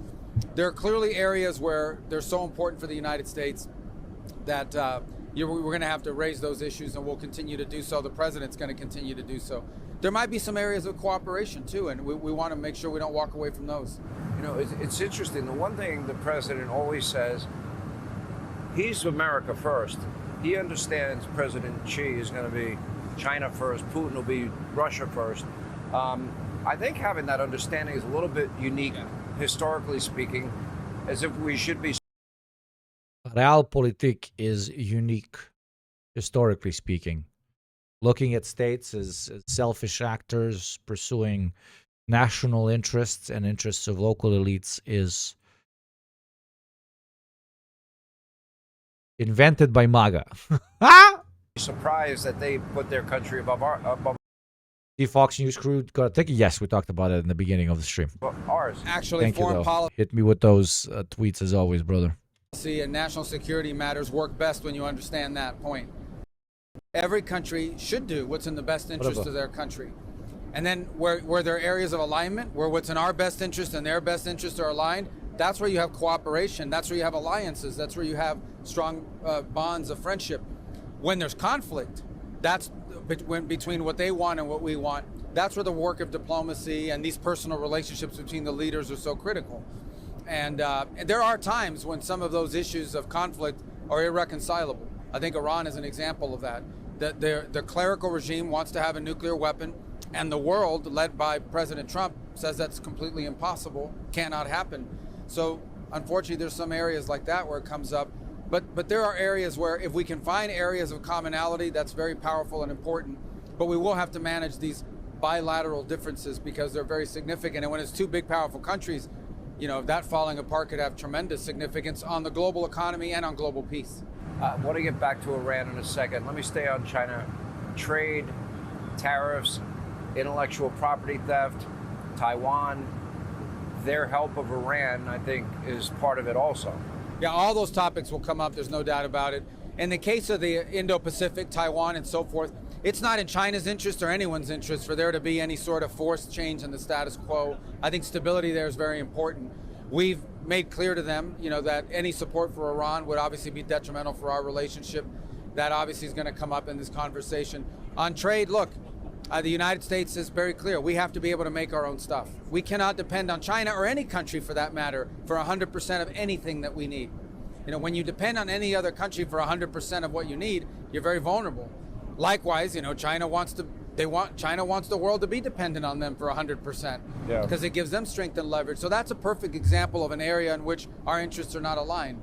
And but the president's very committed to bringing back factories, bringing back industrial capacity to the United States, and diversifying where we get our rare earths, our critical minerals, our supply chains.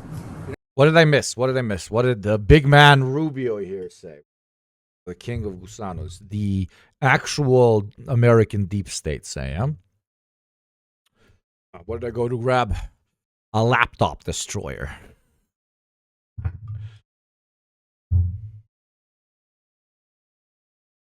Lapi topi destroyopi.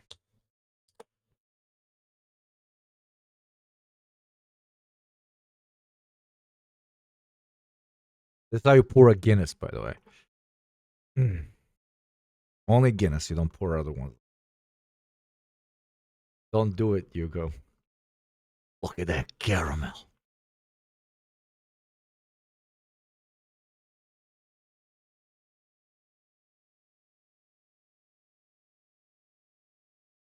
You know why I love when people oil so I can buy a fucking 1080p 4K 7 million P camera and you can actually see this.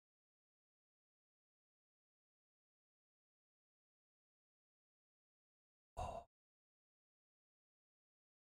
Yes. Ooh. Baby, baby. Baby. That metallic smell. Oh! Sorry. Time to additionally ruin. Anyways, the next 5 gift subs means that you bought me a beer.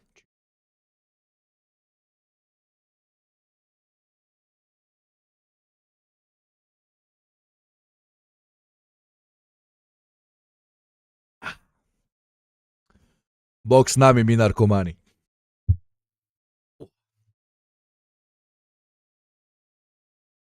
Yeah. Fuck. Every time I take a sip of this beautiful drink, I want to build car bombs. You know, President Trump has described President Xi to me in interviews as stoic, all business. No niceties in that sense, although there will be a state dinner. Xi has a very interesting thing where he has like completely internalized China. So Xi is like unironically no longer like Xi. He is like an organic body, sure, but he's a leader of the PRC before he is Xi Jinping, right? Because a lot of leaders like get into positions of power and they use it to build up their own ego, to build up their own persona. The great leader shit, right? The shit that Donald Trump does, right? Well, Xi does unironically the opposite. It's kind of like intimidating in a way and impressive in a way as well. He completely like de-individualizes himself. Like he's completely de-individualized. Like if there's one thing that kind of exists as quote unquote censorship in China is like praising or shit talking him. Because he's like, I am the state, but I am also not the state. So like, don't personify me too much. Like she is like the opposite of doing the opposite of great man theory. He like melts himself into institutions. You understand what I'm trying to say, right? Like he's not building anything that's like, around him. Maybe Xi Jinping thought, right? That is the only time he was like, okay, these are my perspectives, and these are the perspectives of how I intend to govern. But the rest, he's just, he is the state, right? Thank you, Mobius Loop, for that gifty, baby. 4 more and you buy me a beer.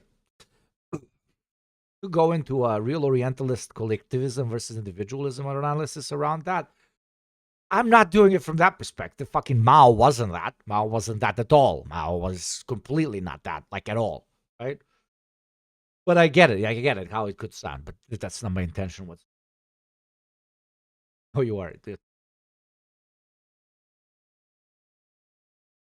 So smart. He was incredibly arrogant when he made him live in a cave years digging latrine. He did the same if my job... shaking hands with genocidal pedophiles, yeah. But yeah, so when they say he's all business, I mean, he is China. So he's kind of that guy. Like you can't talk to Xi about he can't meet with Trump and Trump's like, man, I had sex with this really hot lady or something. She's going to be like, the people of China cannot at the same time have sex with a lady. I am the people of China, and the people of China are me. What are you talking about, sir? There's Xi doesn't do what's the word for it? Doesn't do not banter. What's the fucking word? Xi doesn't do banter. Xi doesn't do small talk. Xi does not do small. Like, oh, how you doing, Xi? Like, oh, really nice room. Talk about the missiles. Come on, can't we just talk about the art in the room for a second? Missiles. Talking about missiles today. Now, I know this is your first trip to China, but not your first go around with China. Yeah. Well, look, their system is very disciplined. It's very focused. When you speak to them, they have an agenda. They go through that agenda. The president's style is quite different. But they seem to have a very good, at least interpersonal relationship. And that's important. Look, the differences between the countries remain, but the ability to manage it becomes not easy, but easier when the heads of state have a good working relationship, and they seem to. Yeah, well, I think so too. What would you say, what is your read on President Xi? I mean, you read that their economy is struggling. You read that he's isolated. Isolated and economy is struggling. Said by Americans is, oh my God, this coverage is phenomenal. Did you read both Putin and President Xi have a pretty high degree of paranoia? What is your read as you look at President Xi from a distance going into the meeting? Yeah, I think my read has been what I think has been for a while, and that is China has a plan. I mean, they clearly view themselves, they believe they will be the world's most powerful country. They'll surpass the United States, and they have a plan to do it. And they're executing on that plan, and I don't blame them. If I were the Chinese government, I... Rare moment of actual honesty. Rare moment of actual honesty, okay. Can't believe he's replying to Hannity with like, bro, like... I'd have the same plan. We, on the other hand, don't view it that way, and we don't want to see anything... We're not trying to constrain China, but their rise cannot come at our expense. Their rise cannot come at our... Yeah, and China says that all the time, that it does not want it to come at anyone's expense. Just the situation is interesting here, Mr. Rubio. You guys' rise is almost always based on imperialist exploitation, okay? You're pirates, right? Your entire economy is built on being pirates. So when China helps certain countries or itself to develop to a state in which you can no longer pirate them, both directly through military intervention or indirectly through private sector intervention, I like to call you will see that as impeding against your particular national interests. That's the problem with imperialist states, with empire as a whole. They view you having sovereignty as contradictory to their interests. Because, like, let's be honest, it is. It is. This administration has always been, to the rest of us from around the world, I think most people that are non-American can agree, relatively refreshing. MAGA administrations are relatively refreshing because when it comes to the reason you guys say you are doing the foreign policy that you do is because you say this is how we keep our position in the global hierarchy. Don't tell us you're bringing us democracies or whatever. You do for a little bit. Oh, we're going to do regime change in Iran, and then it got boring in a week, and you stop fucking saying it, right? It's kind of in your face, because at least the honesty is kind of refreshing. But to go full like Marxist theory on your beautiful, cute little butts, national sovereignty is contradictory to unipolarity. Okay. And multipolarity is contradictory to maximum optimized imperial growth. If you want to be, this is this community's opinion, okay? This is our reading of what modern 21st century Marxists should be like when it comes to international politics. This community believes the unipolarity is a direct consequence and crutch of American imperialism, of imperialism as a whole. Lived experiences of the post-Soviet world, okay, the post-Cold War world, have shown us that. Okay? So this is not us picking favorites. This is not anti-Americanism. This is a strong dislike of unipolarity, no matter what state does it, unless it's hopefully, here it comes our subjectivity, a socialist state. Okay? I believe that is slightly contradictory because a socialist state puts the proletarian class first, not national interests first, and in the long term, it should care less about maintaining unipolarity with it on the top. Instead of the development of socialist projects all over the world. But in order for it to do that, it will have to be in parity, at the very least, with capitalist imperialists, right? Blah, blah, blah, et cetera, et cetera, et cetera.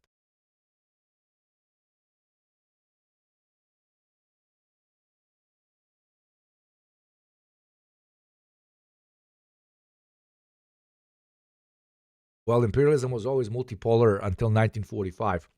It is 2026. Have you looked at the calendar recently, my friend?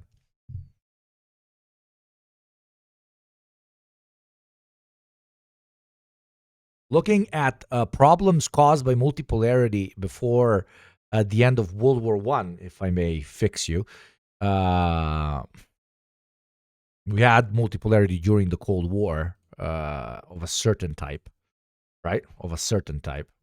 True unipolarity we've had since the end of the Cold War. And that era that we lived through, most of us here at least, has shown us that we don't necessarily like it. Because history didn't end. And the fact that we all became liberal capitalists did not all of a sudden lead to us being able to develop our own individual capitalist industries and develop economically and make GDP line go up, which meant greater prosperity for the rest of us. That didn't mean that now the big dogs weren't going to intervene, okay? How many West Asian capitalist countries should I point at that were not allowed to develop on their own, in their own sovereign way, by the big liberal capitalist daddy, etc., etc., etc.? Okay. Sovereignty does not exist in unipolarity unless you have a nuclear weapon or an economic nuclear weapon like the Strait of Hormuz. That it does not. If you're a believer in national sovereignty, which is always something that comes before class revolution, okay, something that comes before class consciousness, even in a particular project, then you are against unipolarity. Socialism is impossible. Impossible. Global, like actual development of the working class project around the world is literally impossible in unipolarity. You're going to get eaten. It's one of the main reasons why the PRC chose the dangest path. Because they literally said we can't compete with this behemoth that is willing to eat its own population in order to ensure economic growth, so that it can buy bigger and better guns and eventually defeat it. So, okay, market reforms. We will use the tools of our enemy.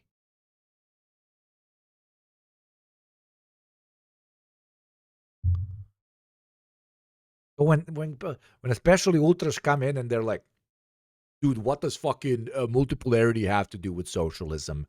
I tell you everything. And I also tell you, shut the fuck up, American, with all due respect to my American friends, because the only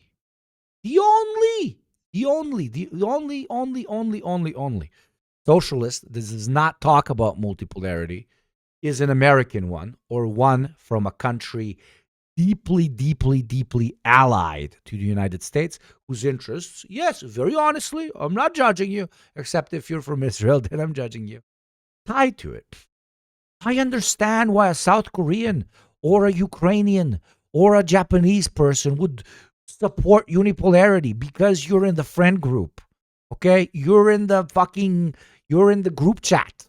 Okay? Yeah, of course you will prefer a unipolarity in which you're the teacher's pet. Yes, our interests are not aligned. You are the labor aristocrat in South Korea. To me, you are. You are.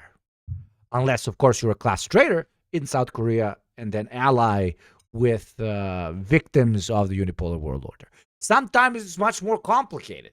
Sometimes it's 10 times more complicated. Sometimes you're at a war with a regional power and you don't want unipolarity to end because it is in your mutual interests with the unipolar empire to get money from it in order to fight your enemy. Okay.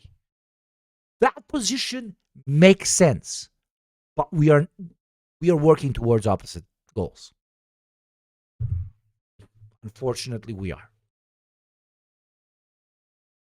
Welcome to materialism, motherfuckers. It's not all I am right, I am wrong. It is all interest and you fighting for yours. And the main pitch us fucking commies have is literally, there's more of us. So please start working for your own interest. Both as citizens of the developing world, both as anti-imperialists and victims of imperialism, but also as American labor aristocrats who, as true American patriots, should undermine American unipolarity as quickly as possible because it's coming. The only thing you can do to ensure the safety and privilege of your children or your friends' children, the coming generations in the United States, is to rid yourself of the stench of imperialism as fast as possible in order to limit the blowback of a century of imperialism that will, unfortunately, eventually, because that's how the world works, it fucking sucks, be felt by the working masses of your country as it destabilizes. You don't want the blowback to be fucking massive? I agree, the American people should not suffer it. But the American people have to help us the fuck out in order for us to make sure that we have a pitch to our governments one day that, hey, the Yanks are okay now. The Yanks are okay. There's no fucking need for this. When our government start getting some crazy fucking ideas. You understand?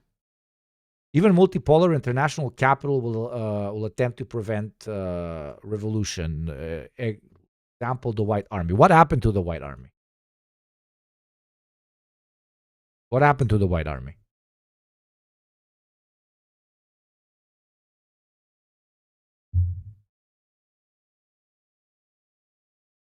Of course, it will attempt to prevent the revolution, my friend. I'm not saying that multipolarity equals socialism. They lost, but they still tried. Of course, they will try. Of course, nobody's. But it's one thing when I am an Argentinian fighting my right-wing government, and America is too busy protecting its national interests all over the place because it doesn't have unlimited money because we live in multipolarity. So it can't help the local reactionary forces in Argentina, or when I'm fighting local reactionary forces and the behemoth of the United States of America. Yeah? Is there a difference between these two scenarios? Fictional ones? I believe there is. And then add to that the optimistic perspective that we might still have a living socialist project in the PRC, who, in the case of multipolarity, might be the one funding some of our movements.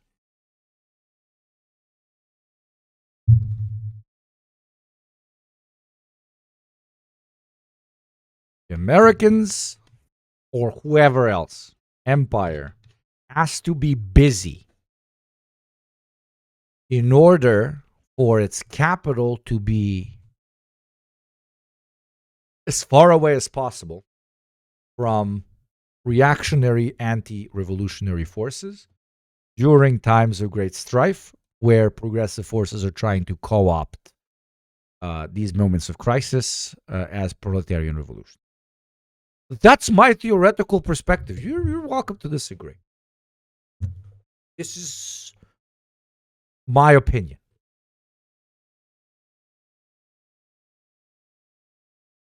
I just genuinely believe the foe is too large and would stop any potential upheaval of the working masses unless it is rendered weaker.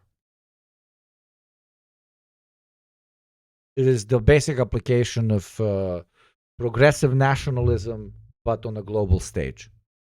Progressive nationalism is nationalist fervor, while de facto reactionary can be utilized as a means to defeat a colonizer or an imperialist. But once the colonizer or imperialist is defeated, nationalist fervor is very often co-opted by reactionary forces, which then turn against their own people and people of neighboring countries. It means to protect their own status quo and the new class relations of the post-colonial space, right? So in that metaphor, taking it out of one nation and looking at the world, progressive anti-unipolarism, if you want to call it whatever call it, can lead to a better fitting conditions for socialism in the developed world, and more importantly, I would say more importantly, than socialism in first world.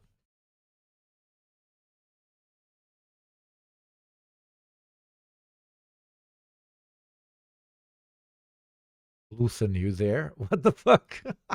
Motherfucker just compared me to Luthen. I mean, that's a fucking compliment. Jesus, what the fuck did I just do?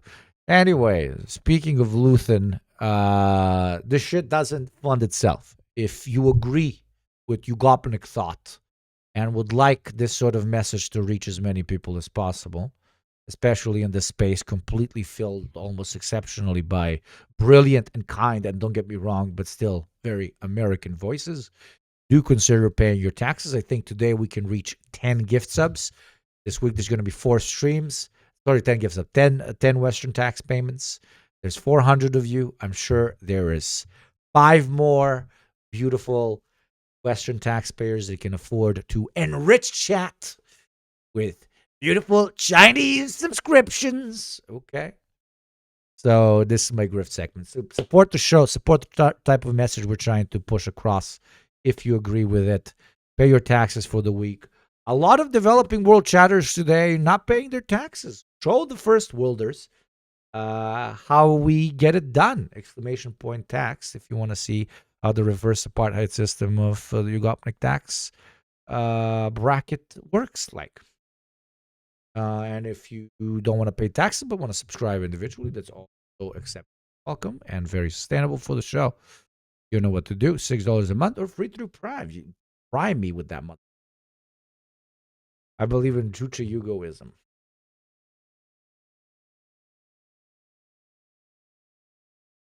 Besides, smashing imperialism is going to make it easier for popular movements.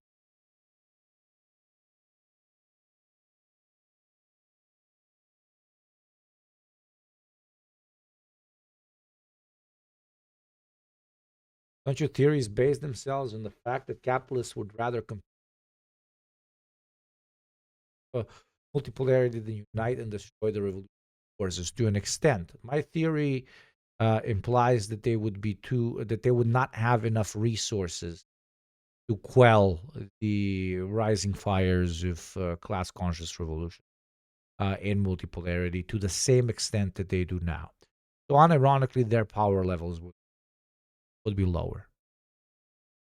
Still have incredible, immeasurable, especially the regional capitalist powers, but nonetheless be difficult to compare to that of a unipolar world power. Multipolarity, the answer. It's one of the many answers. It's one of the, in my opinion, necessary ingredients when adjusted to 21st century imperialist capitalism. Okay?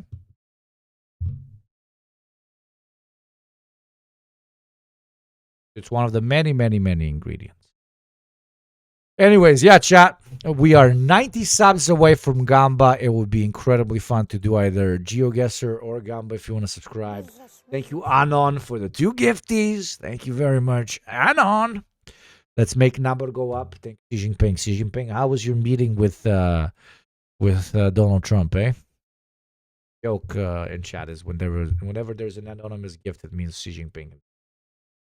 Anyways, Western white boys and girls, this is your call to action. Developing world boys, girls, and NBs, this is also your call to action. Exclamation point tax. Let's paint that shit purple. Let's get to the goal. Let's make the number go brrrr. Yeah. Fall. So there's an area where we're just going to have a difference of opinion. But my view of them and of the government in China is they're very confident.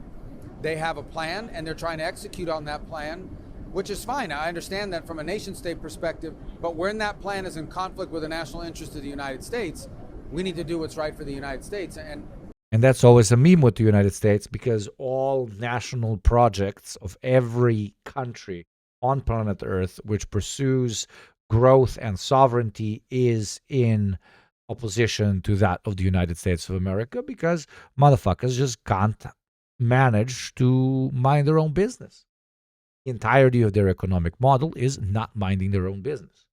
So you will always be in opposition to American interests, and therefore empire will always de facto see your growth as a front to their growth, because it is. That's the meme. This is an honest imperialist, right? Because it is. That'll come up on this trip.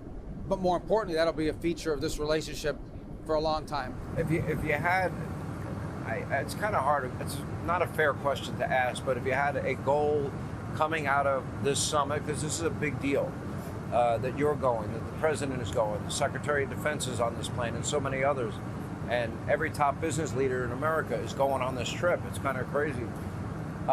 If you had a goal, what you would like, you would say would be, how would you define a successful trip? Well, I think it's already a success because we're going, and we're going to be able to talk to them as opposed to at them. You know, one thing is to exchange phone calls, And another thing is to put out messages and press releases and statements. But when the leaders are actually engaging personally, not just the president to president, but me with their foreign minister and Pete Hegseth with their defense minister and so forth, it creates channels of communication that can prove valuable in a time of potential conflict or where there might be heightened tension. So that's important. I also think, and we're not prepared to announce this yet, but there are a couple of unique areas of cooperation that we can work together on. The obvious ones are obviously fentanyl precursor production, which China, because their system can do this, can really crack down on that. And that would help lower fentanyl deaths in the United States. And there are a couple other areas of international relations where perhaps we intend to talk to them about discreetly. We're not going to announce it in the media, but areas that we both share some concern over. I have a friend of mine. He's a great inventor, and the level of intellectual property theft not just impacted his entire... Trust me, bro. I got like a friend who like really loves inventing stuff, bro. And in China, they steal the stuff. They don't definitely like private institutions for which you work and then invent something. Never steal it from you in the States, though. Of course not. China be like, what the fuck is an intellectual property? I don't know her. Can I please has this? Business, but it's impacting many American companies. Big issue? That's right. An enormous issue, and one that we're going to continue to raise. Even as we try to protect our companies and our competitive advantage, we're going to raise that with them. I don't think there's any point in denying that the fact of the matter is that a lot of the advancements, not all, but a lot of the advancements you've seen in the commercial sector, in the industrial sector, in the technological sector in China is a product of intellectual property theft and or reverse engineering, which is the same thing, of our own technology. So that has to be addressed. But I also think we can't only rely on that. We have to stay ahead of the curve on innovation. You know, one thing is if you're stealing or taking the stuff that was cutting edge 5 years ago, but the things that are going to be cutting edge 5 years from now, we've got to continue to invest and push our companies to continue to stay ahead of that pace of theft and continue to lead the world in innovation. Maybe the best way to transition to the issue of Iran, which I want to ask you about, is that China's both public statements and their actions. Although it was interesting that a Chinese tanker got hit in the Strait of Hormuz, but obviously they've been taking a very different position. You keep reading the intelligence is showing they've been helping the Iranians. Obviously, it's more important to them that...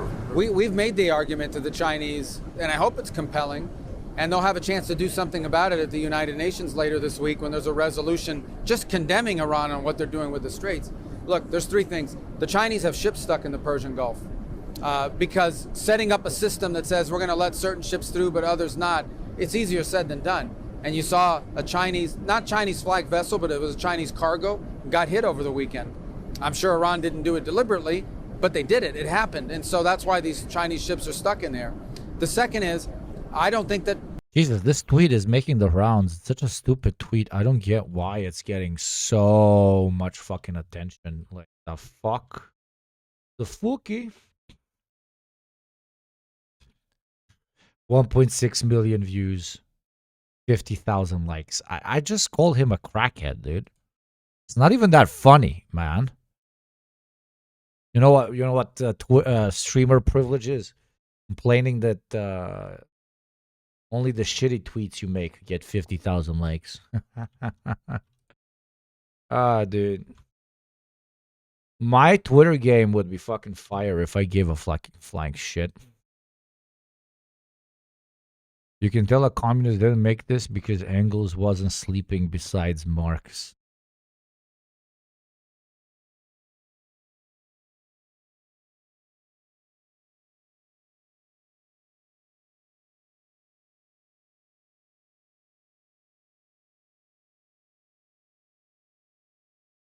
That's a tweet, I guess.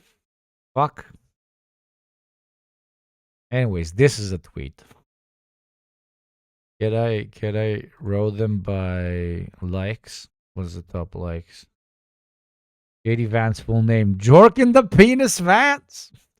Well, both Clav and JD are backed by Peter Thiel, so unfortunately it's not the craziest of things once you follow the money. Interview with guy who called him an unelectable subhuman.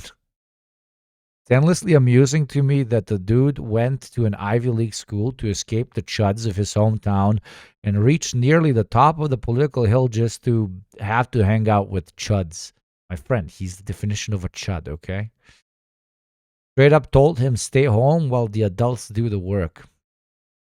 There's worse words to call him besides crackheads. Alleged battery. Used of sexually assault Tururu. Very stupid image. I thought it was kind of one of your L links. Very, but not bad. Not bad. I'm kidding. It was funny. Drop me more cool links. That China, it's a huge source of instability. It threatens. Huge source of instability.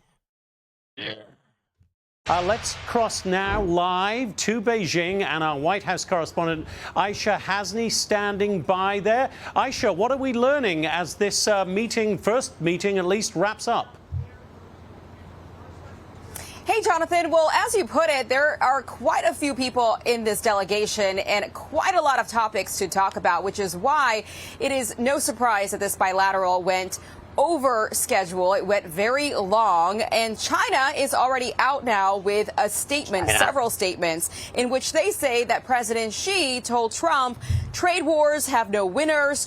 I've been there. I've been there. Ha ha. This has been the wallpaper of my partner's phone for like 7 million years. Teams produced, quote, generally balanced and positive outcomes. We don't know exactly what that means. And then this one just came out sort of as expected on Taiwan. They say President Xi stressed to President Trump that the Taiwan question is the most important issue in China-U.S. relations. And if it is handled properly, the bilateral relationship will enjoy overall stability. There has been some thinking going into this meeting by some experts that China may have asked for concessions when it came to Taiwan in exchange for perhaps offering help with the Iran conflict, the Iran situation, because it does have a lot of influence over Iran. It is the #1 buyer of Iranian crude oil. We don't know what happened inside that meeting. We haven't gotten a readout yet from the White House. We haven't seen a Truth Social yet from the president. We will not have a news conference where we can ask questions of both of those leaders. So we might be waiting until his sit-down interview with Sean Hannity to find out exactly what kind of a deal they came up with on a variety of things, including The Iran situation, yes, it's always very situational. including trade, which is the key part of this summit. I want to talk about what we're going to be seeing next. Of course, these remarks. We've had a fantastic relationship. What she had to say, what the Chinese had to say about it, but weapons.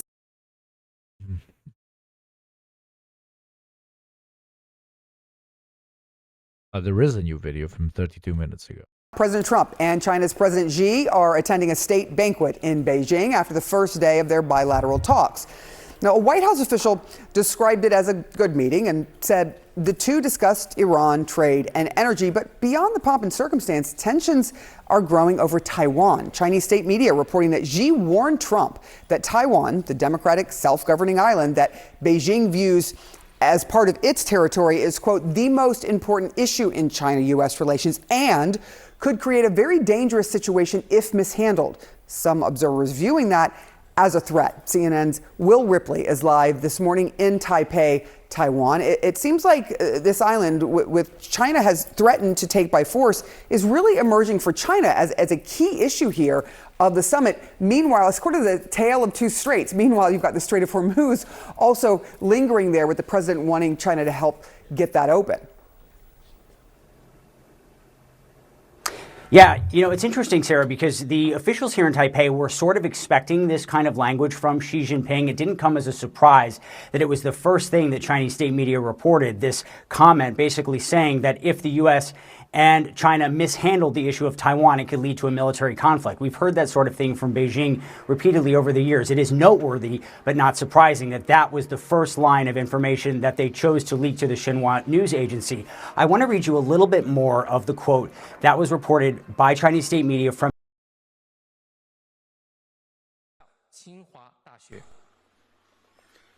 As allies in World War II, President Franklin Roosevelt's mentions of the brave people of China, that's what they were, drew loud cheers in his speeches in the United States, and everybody loved what he had to say, just as many Chinese now love basketball and blue jeans. Chinese restaurants in America today outnumber the 5 largest fast food chains in the United States, all combined. That's a pretty big statement. We love your food. It is very good food. What are you going to give me? The MSG. I don't want MSNBC. I want MSG. 二战期间的盟国罗斯福总统在美国的多次演讲当中 You know what else the American people love that China has? Fucking healthcare, bro. Infrastructure, my dude. From Xi Jinping. He said, quote, Taiwan independence and cross-strait peace are as irreconcilable as fire and water. Safeguarding peace and stability across the Taiwan Strait is the biggest common denominator between China and the U.S. And because they were expecting that kind of language here in Taipei, there was a response very quickly from the Taiwan cabinet spokesperson, Michelle Lee. I'll read you that as well, Sarah. It said, China's military threat is the sole source of insecurity in the Taiwan Strait and the broader Indo-Pacific region. Continuous enhancement of defense and effective joint deterrence are the most critical factors to ensuring regional security. The reason why they talked about enhancement of defense is because one big concern they have here in Taipei is that behind closed doors, Xi Jinping could ask President Trump to either delay or stall or flat out deny a $14 billion arms sales package that Taiwan's parliament has approved, but it has yet to be approved by President Trump in Washington. It's still in limbo. That would be a major setback for Taiwan if President Trump didn't approve that package quickly, because it would basically indicate that he's willing to negotiate Taiwan's security in exchange for some sort of grand bargain. That was, of course, the big... Yeah, Taiwan, country number 755, surprised by the fact that the United States of America don't actually care about you or whatever they fucking promised you, but about whatever the current imperial goals they might have, and they are willing to, nobody's surprised, to trade you like a fucking bargaining chip, which to them you always have been and you always will be. I love like places allied to the United States being, like always being on edge, because hey, the Americans might sell us out at any moment now. Any moment now, they're gonna sell us out. Which, you know, maybe you shouldn't ally yourself with somebody thinking about being betrayed by 24/7. Just maybe. Just like, maybe we have reached 2 hours and 30 minutes. And I haven't chilled enough today because obviously I haven't. We got 300 beautiful people here. And yet you're telling me only 4 are called Chandler, John, Billy, Bob, or Chad. So I call upon Western taxpayers to pay their taxes and support the show. I fucking hate doing this fucking thing. Support the show, pay your taxes. I would be grateful if you're from the developing world. You have paid no taxes today, so I call upon you to show, except Cynical Chris, of course, to show the Westerners just how much oil you guys have. Make Noomba go up. Make potential Gamba happen. Get discounts. Get emotes. Make another Chatter's Day a little bit better as we celebrate the American-Chinese Visitation Day. It's a pretty nice day. It's a Thursday. Buy me a drink. Let's motherfucking go. Actually, you guys want a drink? I don't know. Do we drink? I don't fucking... It is really nice weather outside. Concern that Taiwanese officials expressed in the days and weeks leading up to this meeting. We heard from the Taiwan foreign minister, who said that he hoped the summit would bring no surprises. The deputy foreign minister said he was afraid that Taiwan could be on the menu. So even though they knew here in Taipei that Xi was going to press this claim that Beijing has had for 75 years that Taiwan belongs to China, even though Taiwan has had its own government and its own military the entire time, and also, by the way, happens to have the production of all of the world's, nearly all of the world's most advanced chips that are crucial to the United States' deep investment in AI. Consent manufacturing machine going ra-ta-ta-ta-ta, bro. Without Taiwan, the entire tech economy would essentially collapse if the supply chain were disrupted. So Taiwan knows that they have that leverage. They're hoping that President Trump keeps that in mind when he's in talks with Xi Jinping and doesn't send the message that Taiwan's security is up for negotiation. While President Trump praised President Xi, the Chinese president warned President Trump today that the U.S. and China could clash over Taiwan if the issue wasn't handled properly. Are both leaders further apart on the issues that Trump would like to acknowledge?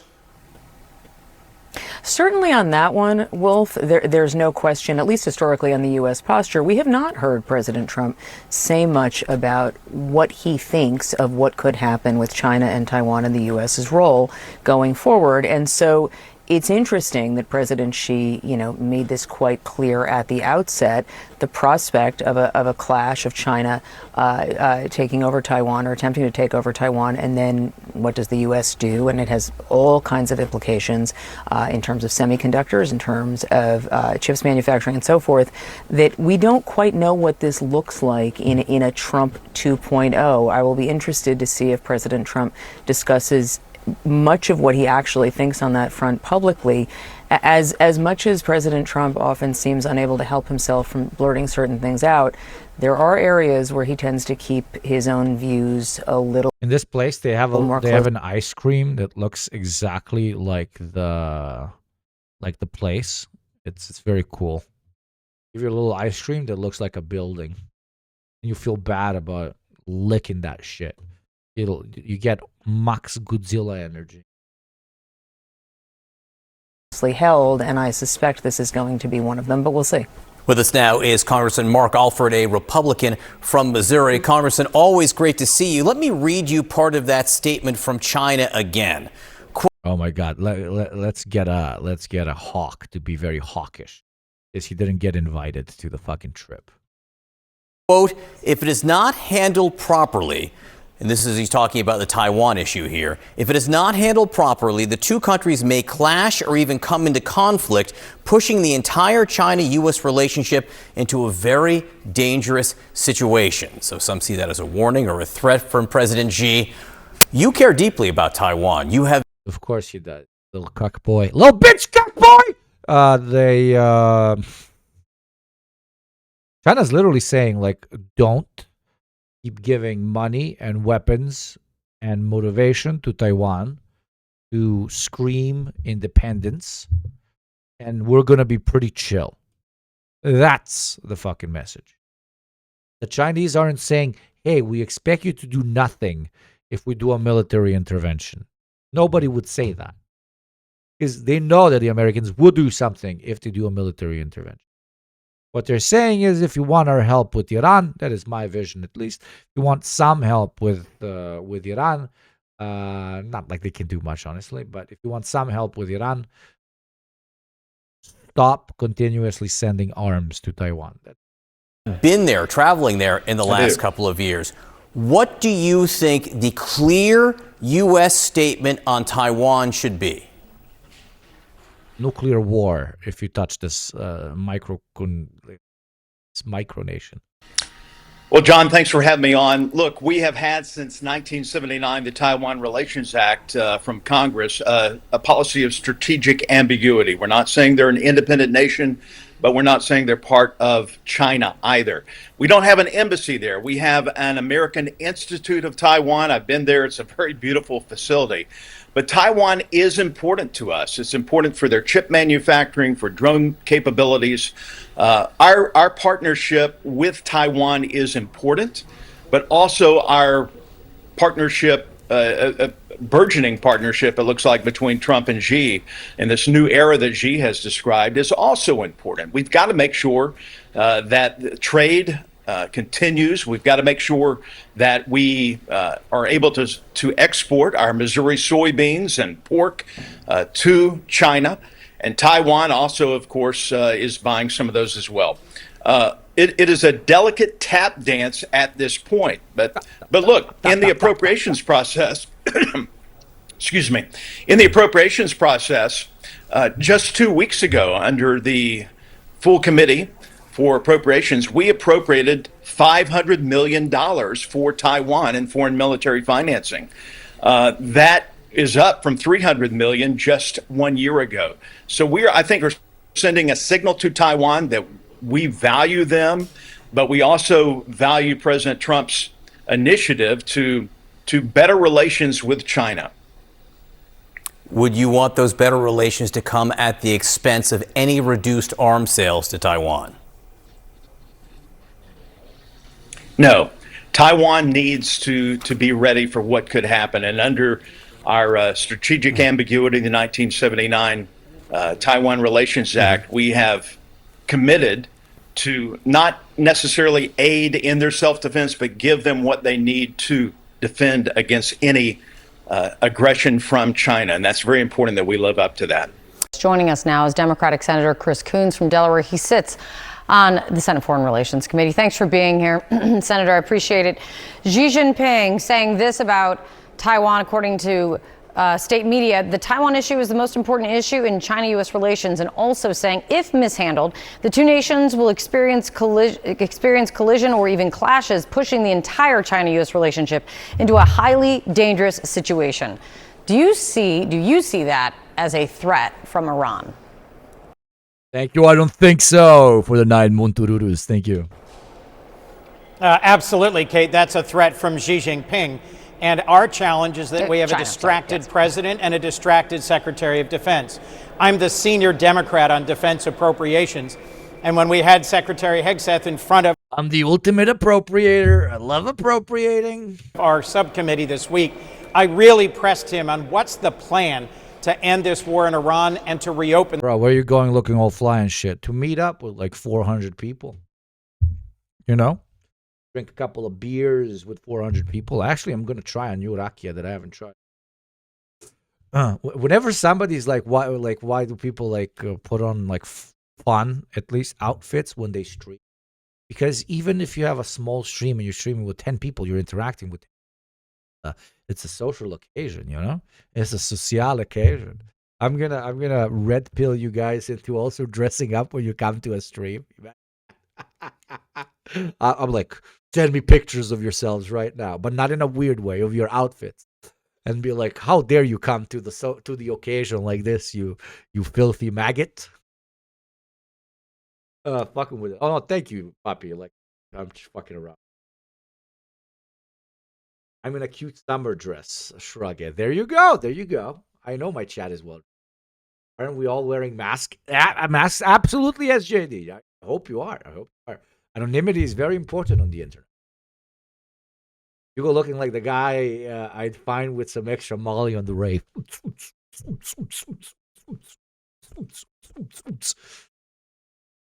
Where do I send the fit? There's on the Discord channel. Help them out, mods. On the Discord channel, there's like a fashion thing, right? I could even check them out. Let's do it. I'm fucking bored today. Jesus. I thought this was going to be more interesting. Fucking Taiwan. Oh, fucking Iran. Like, okay. Wearing cufflinks and a tie to watch fucking legend. I did not expect anything. Comrade Internet, are you the reason that Hasan is now always in the boxers and a t-shirt with me? Hell yeah. Let that fucking hog swing.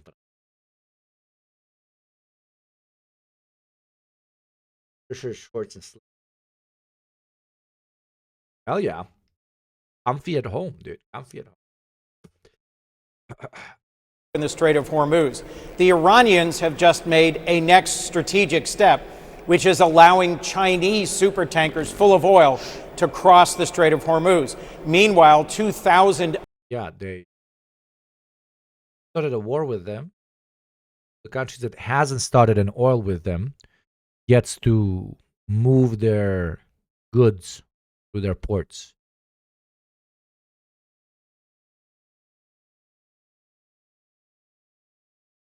Can you hear the shock? The crowd goes wild.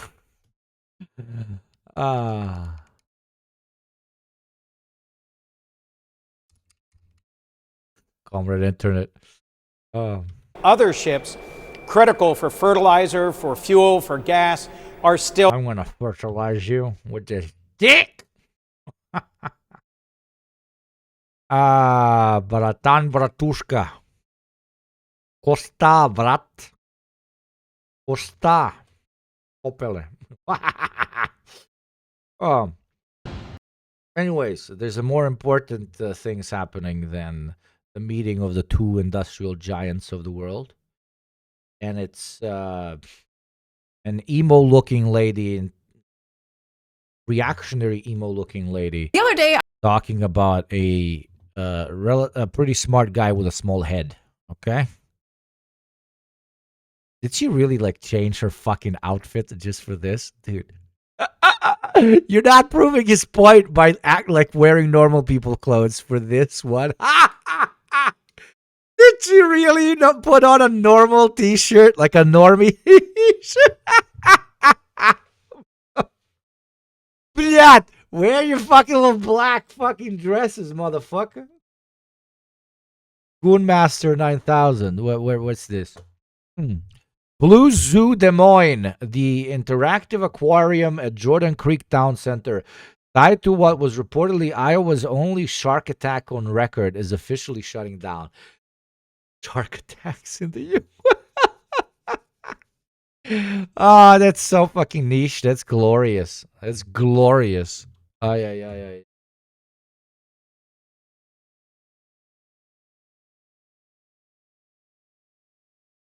Bro, I got the fucking fit. Oh my god. Oh lord.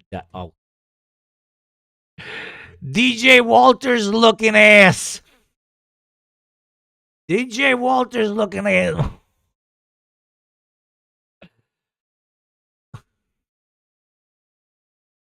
DJ Walters looking ass. No, God bless. Come on. It's about the content of her content, not the look of her on the content. Oh, I made a video about the pragmatic. Wow, it fell in the space bar. Even my glasses are like, play the video, bitch. Video game drama and covered some insane opinions people were having about it. How the game. No, you contextualized insane opinions on a particular issue, and then you painted an entire part of the political spectrum as insane supporters of said insane positions. Okay? You literally clip-chimped hundreds of people from a platform filled with very unstable people, X.com, and then you depicted leftists as all being like that.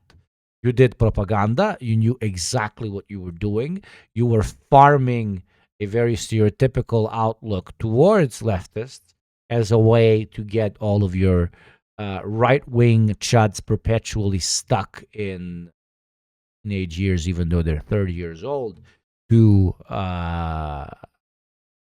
like and donate and watch the ads. That's what you did. You know exactly what you fucking. Game activated some 1 million views in a day. Yeah, I'm in the classic fucking pimping out shit. Pimping out on steroids.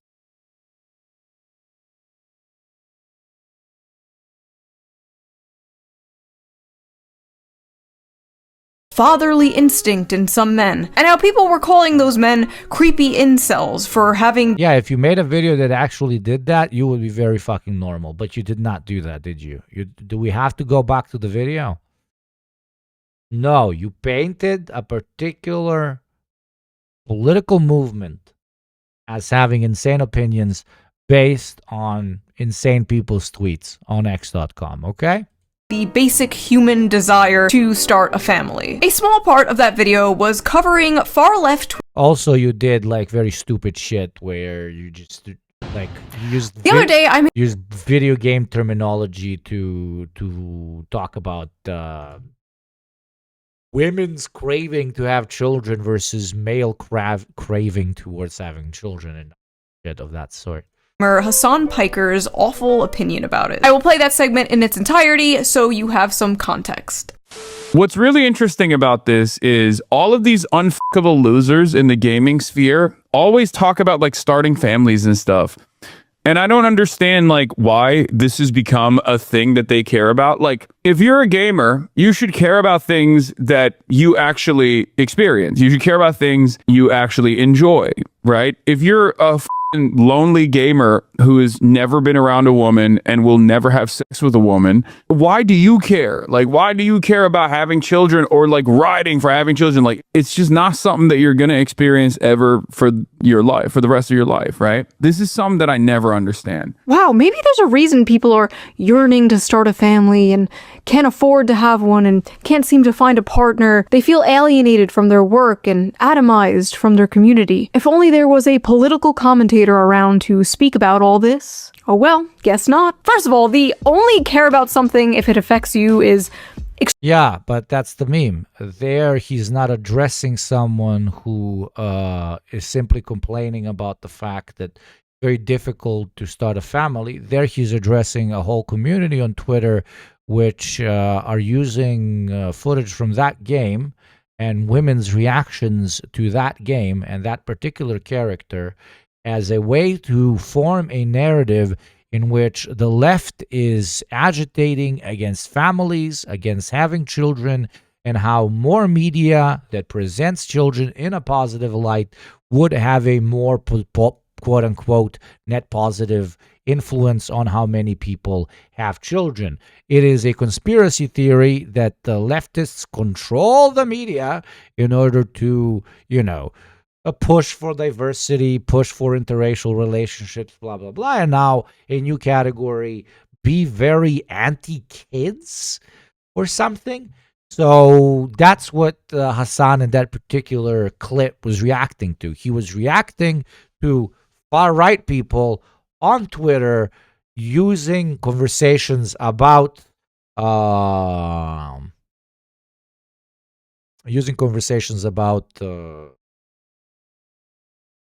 women's rights in the context in a very, very reactionary way. That's it.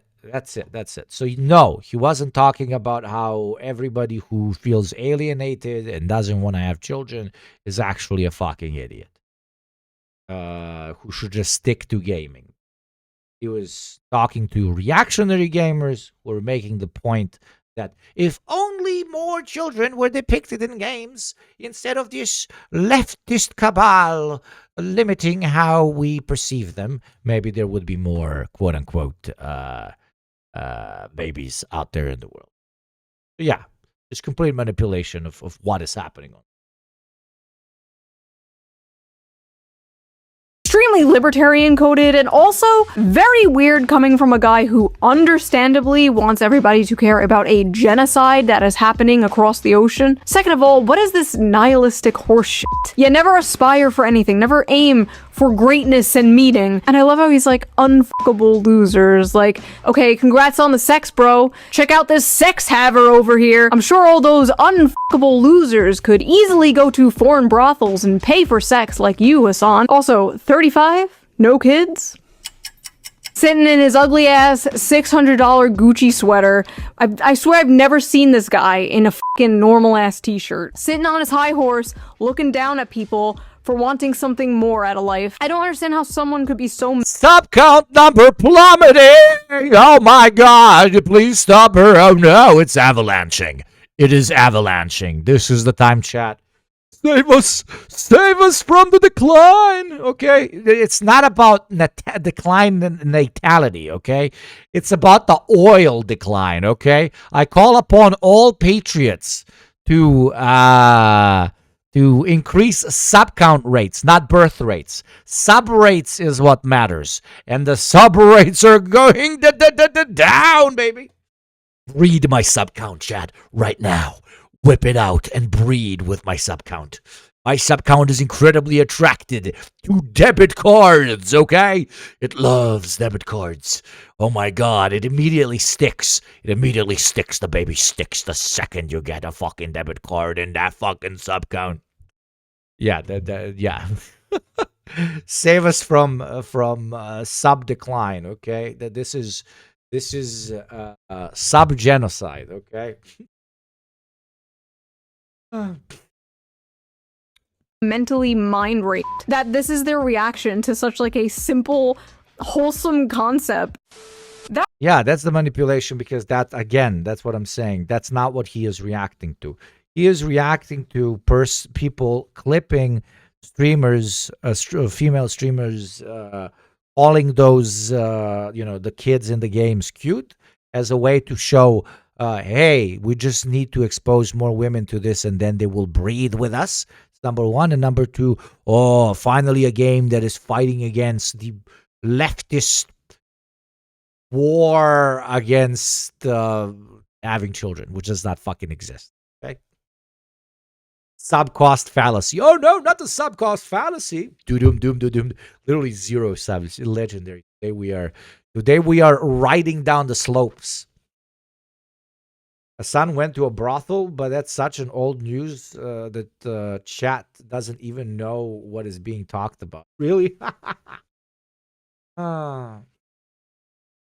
Blind women have forgotten they can have kids, and all they're missing is being reminded by a digital child. Absolutely. So he was simply responding to reactionary hot takes. And then she took that and she made it sound like he was responding to all men.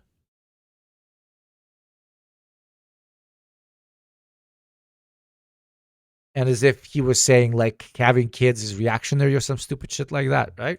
That was 3 minutes. That's the manipulation here. Of a 30-minute long video. I didn't think much of it, I just uploaded it and moved on. The next day I woke up. Yeah, you knew exactly what you were doing. You knew exactly who you were baiting. This was literally your whole MO, okay? Your whole MO. Making leftists look like freaky weirdos. Okay? That's the only thing you do 24/7. Oh, look at these communists. They fucking hate normal people like you. I, on the other hand, am a very cute little girl that thinks you're very fucking cute and normal. Please give money. And my YouTube homepage was flooded with videos like Shoe on Head just ended Hasan. Shoe on Head destroys Hasan. Shoe on Head finishes on Hasan. Wait, what? I had no idea what was going on. And to my surprise, he actually responded back, which then prompted a bunch of new videos. Hasan just had his biggest meltdown. Hasan's biggest meltdown yet. Shoe on Head has completely mind-broken Hasan. His response to me couldn't be that bad, right?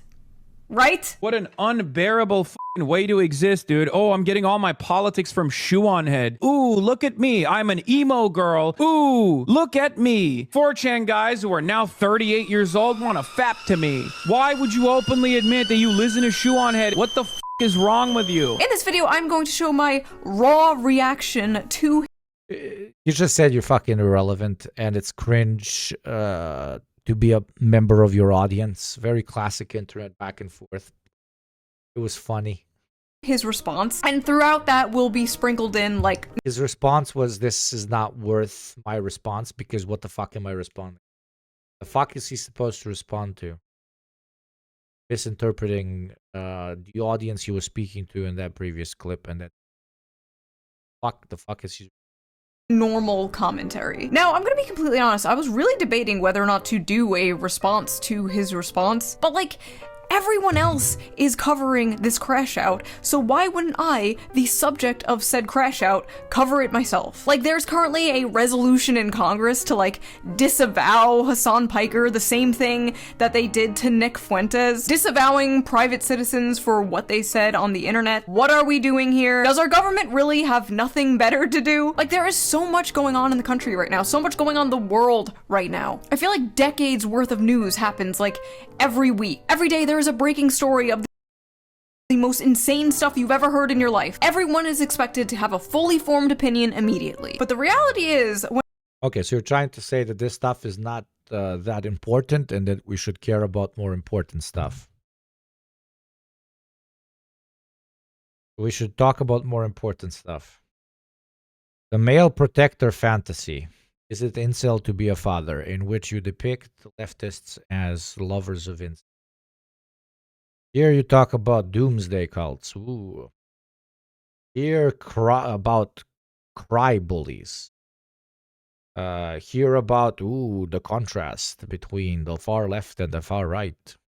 This guy wants buses, the other guy wants to kill Mexicans. Child dating apps, like clickbait after clickbait after clickbait after clickbait. But you wonder why all the conversations are not fake deep. When a story first breaks, you're probably not seeing the full picture. And that's why for 5 years now, I have been using today's sponsor, Ground News. So let's quickly give them a shout out before we dive into So I thought it would be fun if someone joined me responding to this because it is so ridiculous. I needed somebody to like bounce off with because I felt like I needed some like emotional moral support because I feel like I'm going insane watching this. So I am joined here today with the lovely Smug Alana, the VTuber, everyone's favorite Oshi. Hey guys, I'm a JPEG and I would bow, but I can't, so just pretend I am doing it right now. No, nice bounce. Well, I mean, it'll get the views in, you know what I'm saying? Bro, you were on the last Shoe on Head video. I'm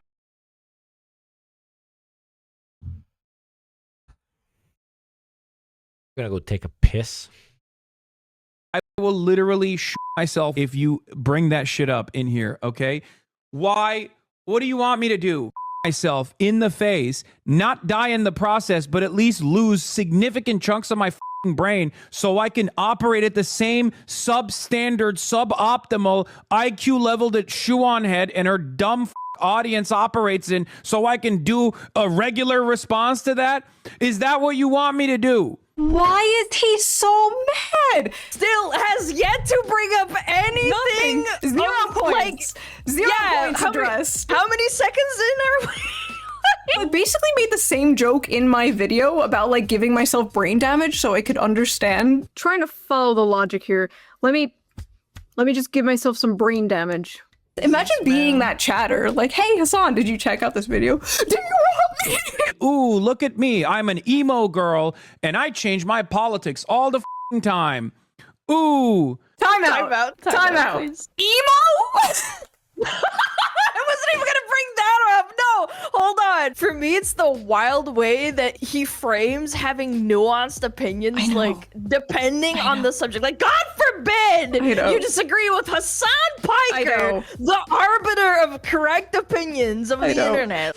I do not have that many videos. I have like 100 videos in the span of like a decade. You could go randomize and click on any of those videos and you wouldn't be able to tell if it was made today or 10 years ago. Which, honestly, I shouldn't be bragging about. But, okay, my point is, I haven't changed that much. And the things I have changed my mind about, I'm very open about. The way he's framing people changing their minds, changing their political opinions over time as, like, a bad thing is bizarre. Especially as a guy whose goal is, I assume, to change people's mind politically. He's totally for people changing their minds politically, but only when they change their mind to agree with him. He supports people changing their mind as new information presents itself. He supports iDubbbz apologizing for the crime of being funny 5 years ago. But when it comes to me changing my mind on like 3 things over the course of a decade, that's bad. Like, yes, I've changed on a few things, obviously. From the ages 23 to 35, yes, your opinions are gonna change a little sometimes. No way, really? Like, you probably don't believe the same things you believed like 10 years ago. No, absolutely not. Well, I think in that video that you talked about, I don't know, I remember like a couple of months ago, you were like, I had a baby and then I lived in the city and then I was like, man, maybe safety and putting money into the police isn't that bad, you guys. And maybe that was different when you were like 20 or 25. Right, exactly. Like, when I was living in like sheltered suburbs, I was like, AJAB, f the police. And then you live, and then you're an adult with a child and you live in the city and it's like, oh, actually, no, we need more police. FML, you step up for 2 seconds and sub count is down by 100. Jesus Christ, guys. Nobody gonna save me? Okay, so what did I miss? What did I miss? Did I miss any brilliant hot takes?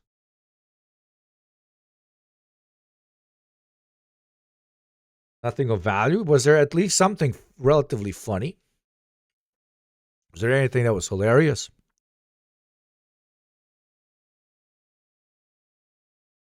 You miss her saying police are good because she lives near brown people. Who is Shoe on Head? good that you don't know.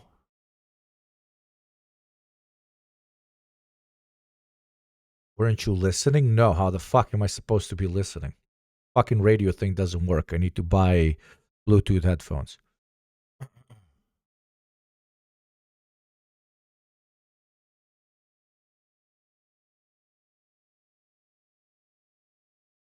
I will never take any VTuber's opinions seriously. I don't like the way the radio system works. It's got static. It's just the sound is not good. It just isn't. Just buy Bluetooth headphones. Actually, no. I need to buy a new computer and then just play it on a speaker, because now when we actually have like no noise dampeners or whatever the fuck it's called, the sound from the speaker is not heard on mic. Which that's probably what we're gonna do, but that's when I get a new computer. Let's talk later. No, you cannot fix it. And I tried with Bluetooth headphones, and they're actually very convenient and fine. I just need to get like a Bluetooth headphone that has a stronger battery, and it goes like this.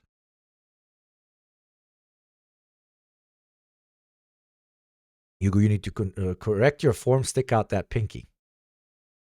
Isn't that what like gay dudes do? It could be the topic of a reaction podcast. Not enough content there. Not enough content there. Oy, oy, oy. This coffee is so fucking good. I was getting my coffee machine fixed. So I lived on those fucking Nespresso machine. Holy mother of God. That shit pure fucking crack. Espresso makes you so addicted. If you don't drink the same coffee on the next day at the same time, you start losing your mind. Now I'm back to my beautiful pods.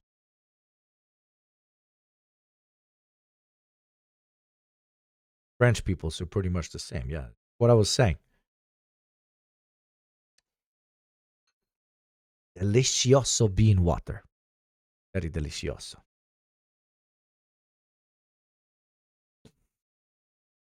Do an episode on Carl Schmidt. That's a good idea. Listen, my friend gave me her old espresso machine, and it was like giving a crack addict a crack making machine.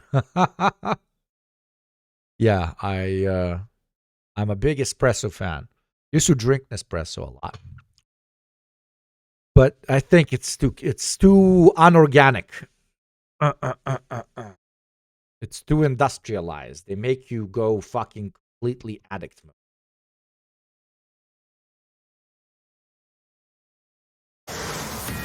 President Trump nearing the end of his high-stakes visit to China now. He kept his word on having that long private meeting with President Xi. They sat down for more than 2 hours. President Trump says it was extremely productive. I'm Harris Faulkner. You are in the Faulkner Focus. President Trump is now revealing more about his private conversation with Xi. Here he is with Sean Hannity in an interview that will air in full tonight. President Xi would like to see a deal made. He would like to see a deal made. And he did offer, he said, if I can be of any help at all, I would like to be of help. Because, he did say that. Yeah, he did say that. And look, anybody that buys that much oil has obviously got some kind of a relationship with him. But he said, I would love to be a help. If I can be of any help whatsoever, he'd like to see the Hormuz Strait open. He said, if I could be of any help whatsoever, I would like to help. The White House says the two leaders talked about ways to enhance economic cooperation in the flow of fentanyl precursors into the United States. And they agreed, again, as the president just pointed out, that the strait needs to be free and open as a waterway. She also You have to straighten out the strait. though, expressed interest. We have reached the third hour. Reminder to subscribe if you enjoy the show and you want to support it. And also if you want a gamba. In purchasing more American oil to reduce China's dependence on the Strait of Hormuz in the future. The White House says both leaders agreed Iran can never have a nuclear weapon. Here's Secretary of State Marco Rubio. Economies are melting down because of... Yeah, we already watched most of this. Bilateral meeting, there was more of a direct threat even. It called Taiwan the most important issue for U.S.-China relations, saying if it isn't handled I love how that's a threat. properly, properly, quote, the two countries will have clashes and even conflicts, putting the entire relationship in great jeopardy. Taiwan independence and cross-strait peace are as irreconcilable as fire and water. The U.S. side must exercise extra caution in handling the Taiwan question. Mogged. Mogged. Yeah. Now, we were thinking from that statement. Yeah, and I love how he mentioned the straight. Like, motherfucker, you want another straight? You want another straight, motherfucker? You want another straight, motherfucker? MS Now has the most cringe titles. Let me see, my friends. They gonna shenanigan. Fighting MAGA GOP schemes. Shenanigan. It was likely that Trump did not give Xi what he wanted on Taiwan. And an interview with Marco Rubio just in a little while ago indicates that the U.S. did not, as expected, change its position. China, though, was expected to dangle some help with Iran in exchange for some movement on the Taiwan issue. Accordingly, China's readout makes no mention of Iran. But the White House readout says President Xi also made clear China's opposition to militarization of the strait and any effort to charge a toll for its use. And he expressed interest in purchasing more American oil to reduce China's dependence on the strait in the future. Now, it's not clear whether more purchases of American oil will result in fewer Chinese purchases of Iranian oil. But Treasury Secretary Scott Bessent indicated the U.S. doesn't really need China's help. I think they're Gamma goal readjusted. going to do what they can, and here China has a much bigger interest in reopening the strait than the U.S. does. China gets about no, they don't. a third of its energy needs from. Yeah, and they continue to get the energy needs. It's not in China's interests for the global oil economy to be in this state. It's in fucking nobody's interest. But if there's one country that to a slight extent does benefit from the continuous humiliation ritual the American state wants to participate in, it is the PRC. So, okay, the balancing act between how much damage the closure of the Strait of Hormuz does to China versus how much it does in the long term for the American unipolar position is one that the Chinese at the current moment consider to be very, very worth it. Okay? Would they also like it to be resolved? Why the fuck not? Why the fuck not? Nickel Pickle Live. Thank you. Thank you for saving me from the drought. The pickle juice. It should be enough to sustain me. Thank you for the pickle oil, brother. There's no oil in this desert. I was promised oil, and yet there are no taxes. The Gulf, the main loading facility for Iranian oil is a facility called Karg Island. We've seen that there have been no loadings in the past 3 days. We believe their storage is full. They're going to start shutting down their production. We can see that that's happening from satellite photos. Now, China's readout also mentions that Xi referenced the Thucydides trap in his meeting, which references how tensions between a ruling power and a rising power have often resulted in war historically. Those are some sharp words. And in the backdrop of all this, Russia just piped up to remind folks that they are friends with China, too, saying that Putin will be coming here in the very near future, Harris. Yeah, making it look a little bit more like a play yard, unfortunately, than the world stage acting like that. Jackie, thank you very much. In focus now, Steve Yates, former Deputy National Security Advisor to Vice President Cheney. He's also Heritage Foundation's Senior Research Fellow for China. Great to have you today. First of all, what do the American people... Hello, Eggman. Please tell us what to think about the Asians. ...people get out of this visit to China? Well, Harris, very, very important question. I think the first challenge the American public is going to need to have is sort of suspend disbelief about what the words are exchanged, and let's watch carefully what actions follow. There's a lot of theater that goes into exchanges with China, maybe with every country, but especially with China.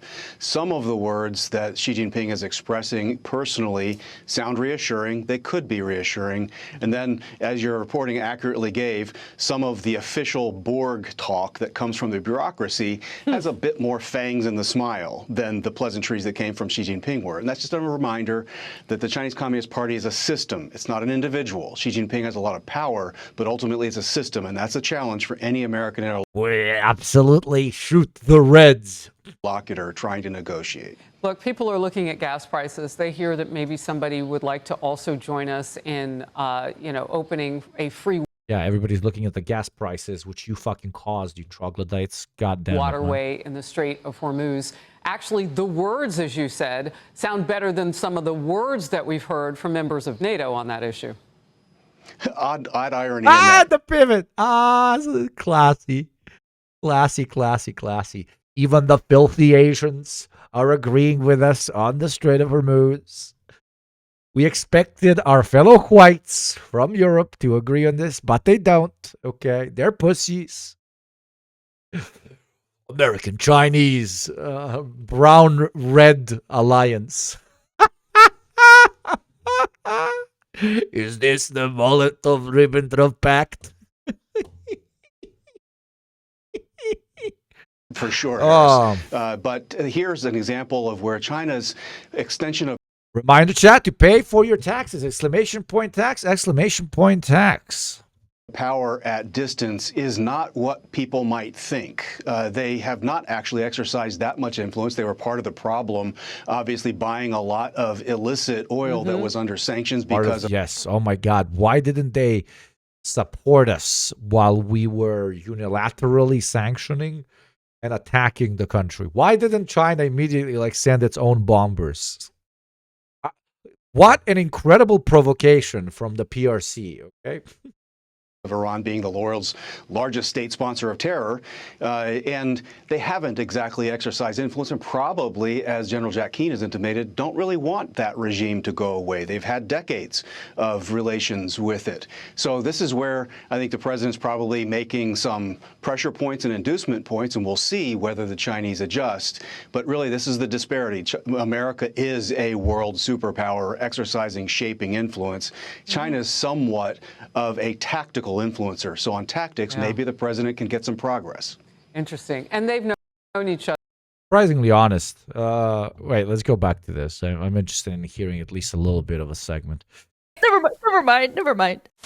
I just confuse terminally left-right-brained people. I always have. Hyper-partisan people absolutely Yeah, that's why you only attack leftists, yes.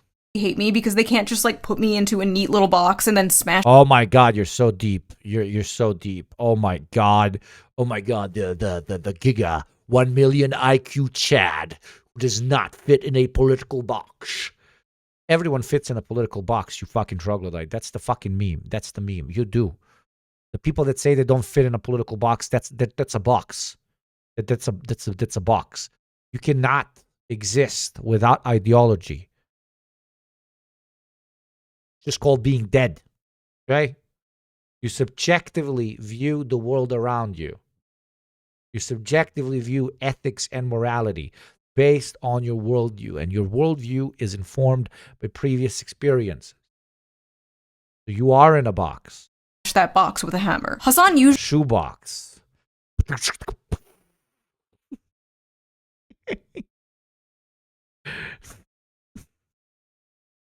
Where's that thing? Yeah.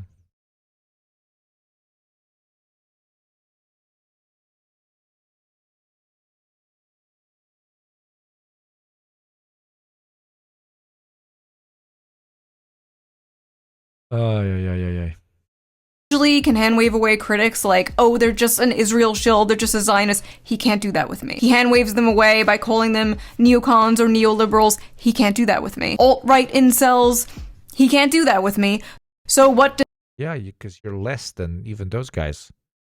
Because they stand for something. You stand to continue the reaction economy that you've been garnering on YouTube since 2016. That's что? Does he do? He malfunctions and starts calling me. With the flag behind her is funny. Yeah. Don't worry. American patriotism is a natural state of being. Don't you understand? Being an American is the natural stage of being.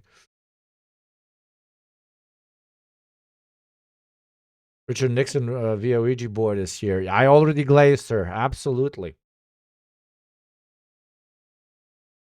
The masks are fantastic. I don't know if you've seen the last stream. If you want to go back, we looked at the masks. It was very, very cool. Emo. They're fucking sick as hell. Like, okay, man, you got me. Emo is when eyeliner, I guess. In the hyper-partisan mind, it is completely impossible to hold several non-contradictory opinions at the same time. Like, wanting free healthcare, but also wanting a strong border. Like, to me, those aren't contradictory whatsoever. In fact, that works together. You don't want to override your healthcare system, right? Your focus should be American citizens. Like, in their mind, like, Denmark doesn't exist, right? They think, like, oh, if you think unions are important, you must also be for minors having HRT. Like, no. If you believe in public transportation, you also have to believe in abolishing prisons. Like, no. Sorry, no. I don't know how. You see how, quote unquote, common sense stuff is only paired with non-common sense stuff when it comes to leftists, right? So relatively more radical social opinions are immediately paired with class-conscious opinions. And that is why leftists are weird, because they want to pair the two. But she doesn't do the pairing. Oh, you want strong borders, but you also want to deport children. Oh no! Oh wait, no. You got to do both at the same time. Can't have strong borders without deporting children.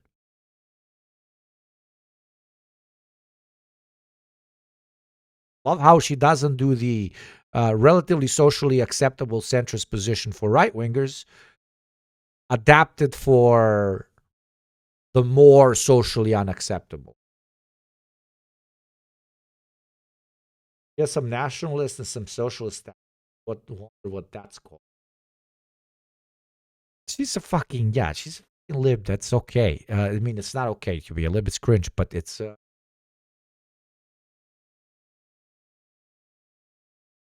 What's annoying is doing the enlightened centrist bit. It's so fucking old. It's so cliche. My ideology is confusing. I don't know how they see that as like flip-flopping or being a grifter. When to me, it's like completely normal, common sense stuff. Like you can't have There you go. Common sense, all the classical.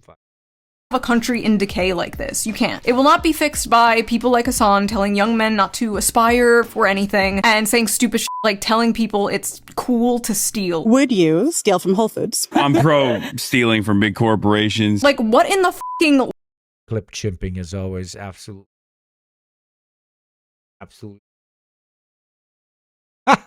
No, so sometimes we overdo it, and that's why I liked Hasan's reaction. Because sometimes we overdo it, and why am I doing like rhetorical analysis of a literal troglodyte? Like this is just a dumb guy. Get me? This is just a stupid fucking, a very dumb person, right? Like so absurdly infantile, okay? Completely infantilized, right? Like this is just a person who's not on the level, you know?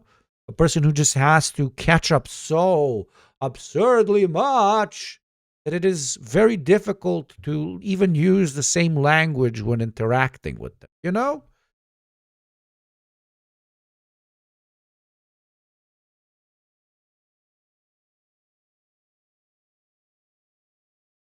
So sometimes it's not that deep. Sometimes genuinely your conversation partner in front of you doesn't understand what you're trying to tell them because they do not understand you. Okay? You are speaking a strange language to them. They cannot correlate data points because they have no reference points. So when Hasan makes a clip where he's making fun of right-wing gamer chuds for being insane misogynists, saying there is a conspiracy by leftists to undermine family values, and when he makes fun of them, she takes that because maybe there's no ill intent. Maybe she's not trying to clip chimp. Maybe she's genuinely so stupid that she cannot understand the difference in context between somebody calling out right-wing chuds and somebody saying that wanting children is evil.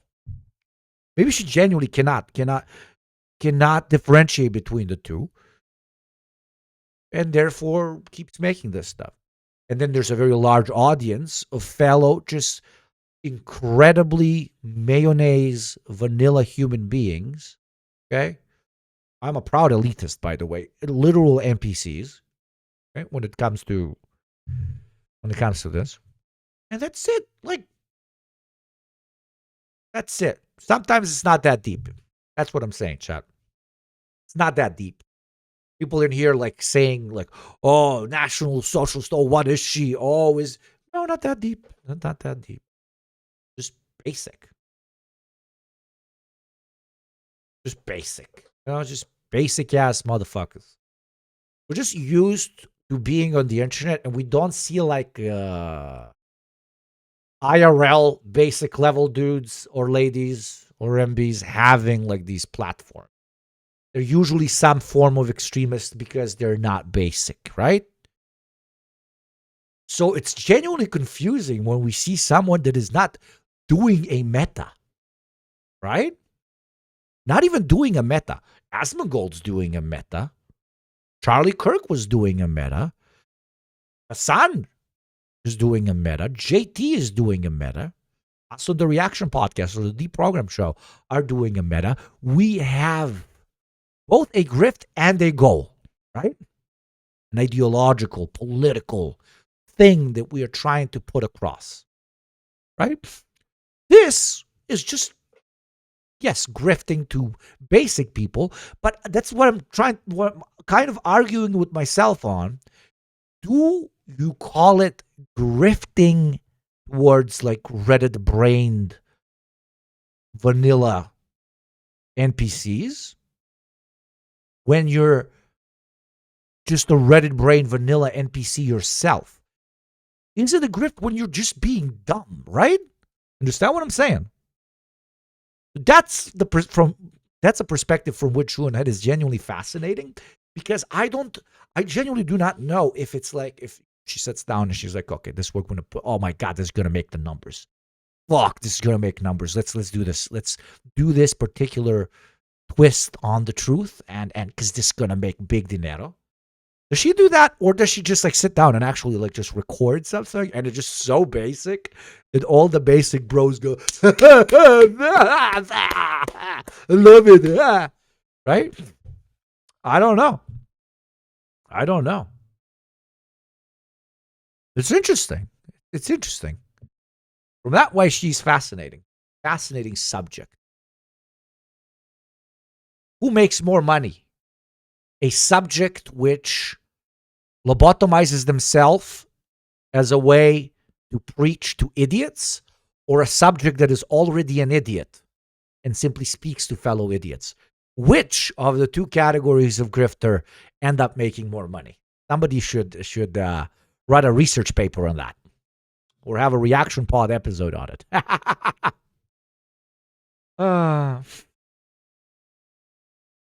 Fascinating.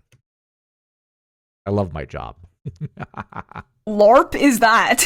Yeah, stealing is so cool, dude. Let's just steal from big corporations so those big corporations move out of that community, and then that community turns into a crime-ridden, unsafe shithole ghost town and a food desert. Like, yeah, bro, you're really fighting the man.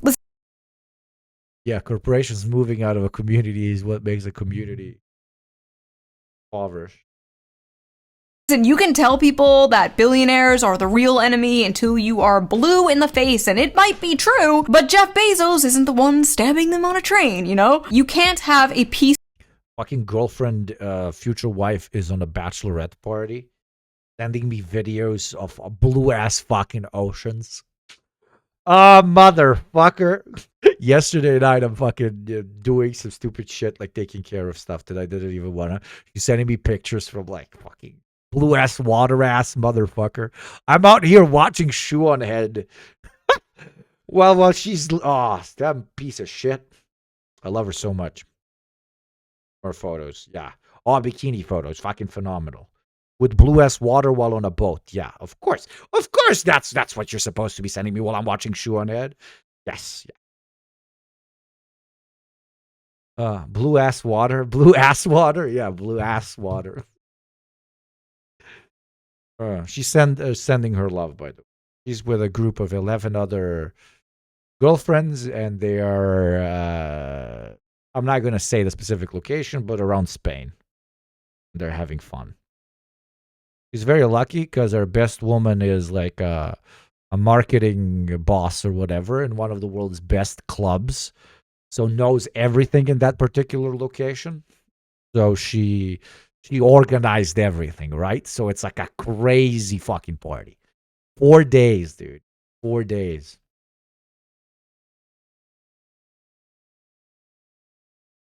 So Israel, of course, absolutely Israel. The Israeli city of Spain.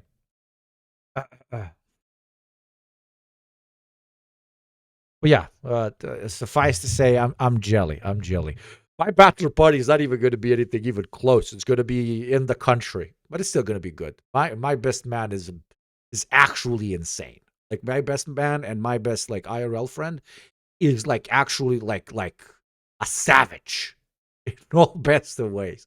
Like burning down an establishment by the end of the night type of savage.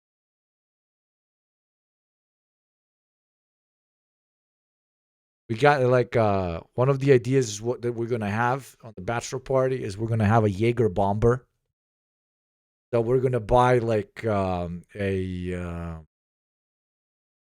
fisherman's jacket. You know, the one that has like a bunch of pockets, like a shit ton of small pockets. And then they're gonna have like 200 milliliter Jaeger bottles, like 20 of them. They're gonna walk with that. And we're going to have specific rules of stuff you cannot do during the bachelor party. And whenever somebody makes a mistake throughout the night, they will be forced to chug. That and 50 other ideas.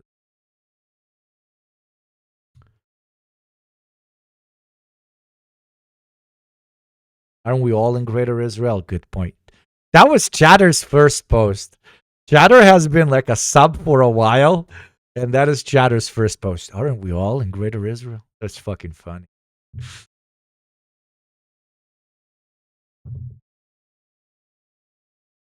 Peaceful, functioning, socialist, or even social democratic society with the delusional social policies of Hasan Piker. You just can't. Anyway, sorry, I'm going on a tangent. It's just so funny he sees my politics as like incoherent, when to me his politics are the ones that are incoherent. No, he doesn't. We don't see your politics as incoherent. You don't have politics. Okay? You are simply riding the tidal wave of centrist reactionary sentiment because you are also like just Redditoid brained. Understand? Just completely Redditoid brained. So is it what's more important about this fascinating subject is it does the egg come before the chicken or the chicken comes before the egg? Does she do this grift so well because she is incredibly basic or because she knows how to talk to basic people? Right? It's fascinating. The video was barely political. My response to him was about his like nihilistic mindset when it comes to young men. Because for years we had to watch the media shove this guy down our throat like he was the Joe Rogan of the left. Oh, he was gonna save young men from the alt-right pipeline. By the way, this guy is never going to be the Joe Rogan of the left. For years? The fuck?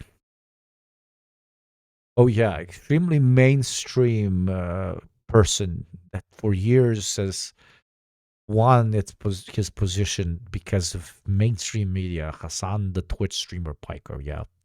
Because like Joe Rogan, at least Joe Rogan from years ago, I don't know about now, was all about listening to other people's beliefs and hearing other people's opinions. Hasan does not do that. Hasan closes his ears and goes, la la la, I can't hear you, you're stupid, I'm smart. For years we had to listen to how this guy is gonna push young men away from the GOP. They are leaving the GOP, but they're not going to the Democrats, and I don't know if they're going to the left either. But anyway, my video was not political. In fact, the only part that like was my video was not political is where I end the stream today because I can't take I am unironic. I know IQ is a reactionary concept, but I am losing IQ points. Okay?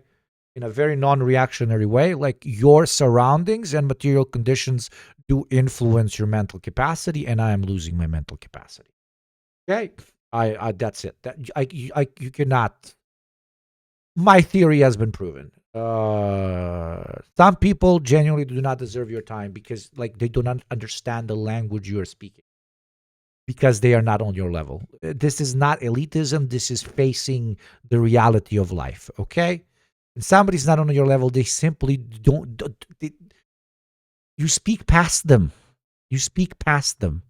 You should feel sorry for them. You absolutely should. Unless when they're, loudspeakers for the far right, like she is. So fuck that shit. I'm fucking out. I'm going to go touch grass now like a normal fucking lifeless leftist while she enjoys her incredible Reddit life.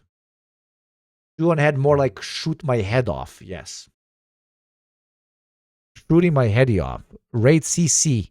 What do you mean by CC? Central Committee? Oh, fucker hasn't raided me in like a year. I'm not raiding him. I'm a raid. I'm a raid.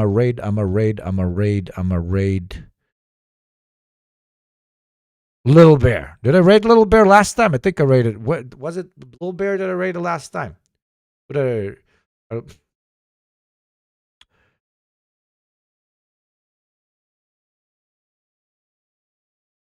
Little Bear would be good. Okay, let's do Little Bear. I love Little Bear. Let's do Little Bear. Oh, and she's playing Subnautica 2? Oh, is Subnautica 2 out? Is it any good? Okay. Well, sick as hell. Chat, I love you. Today was an interesting stream. I will be seeing you tomorrow. Young Tavarishi. And we're going to have fun. Yeah, Trump went to China. Incredible place.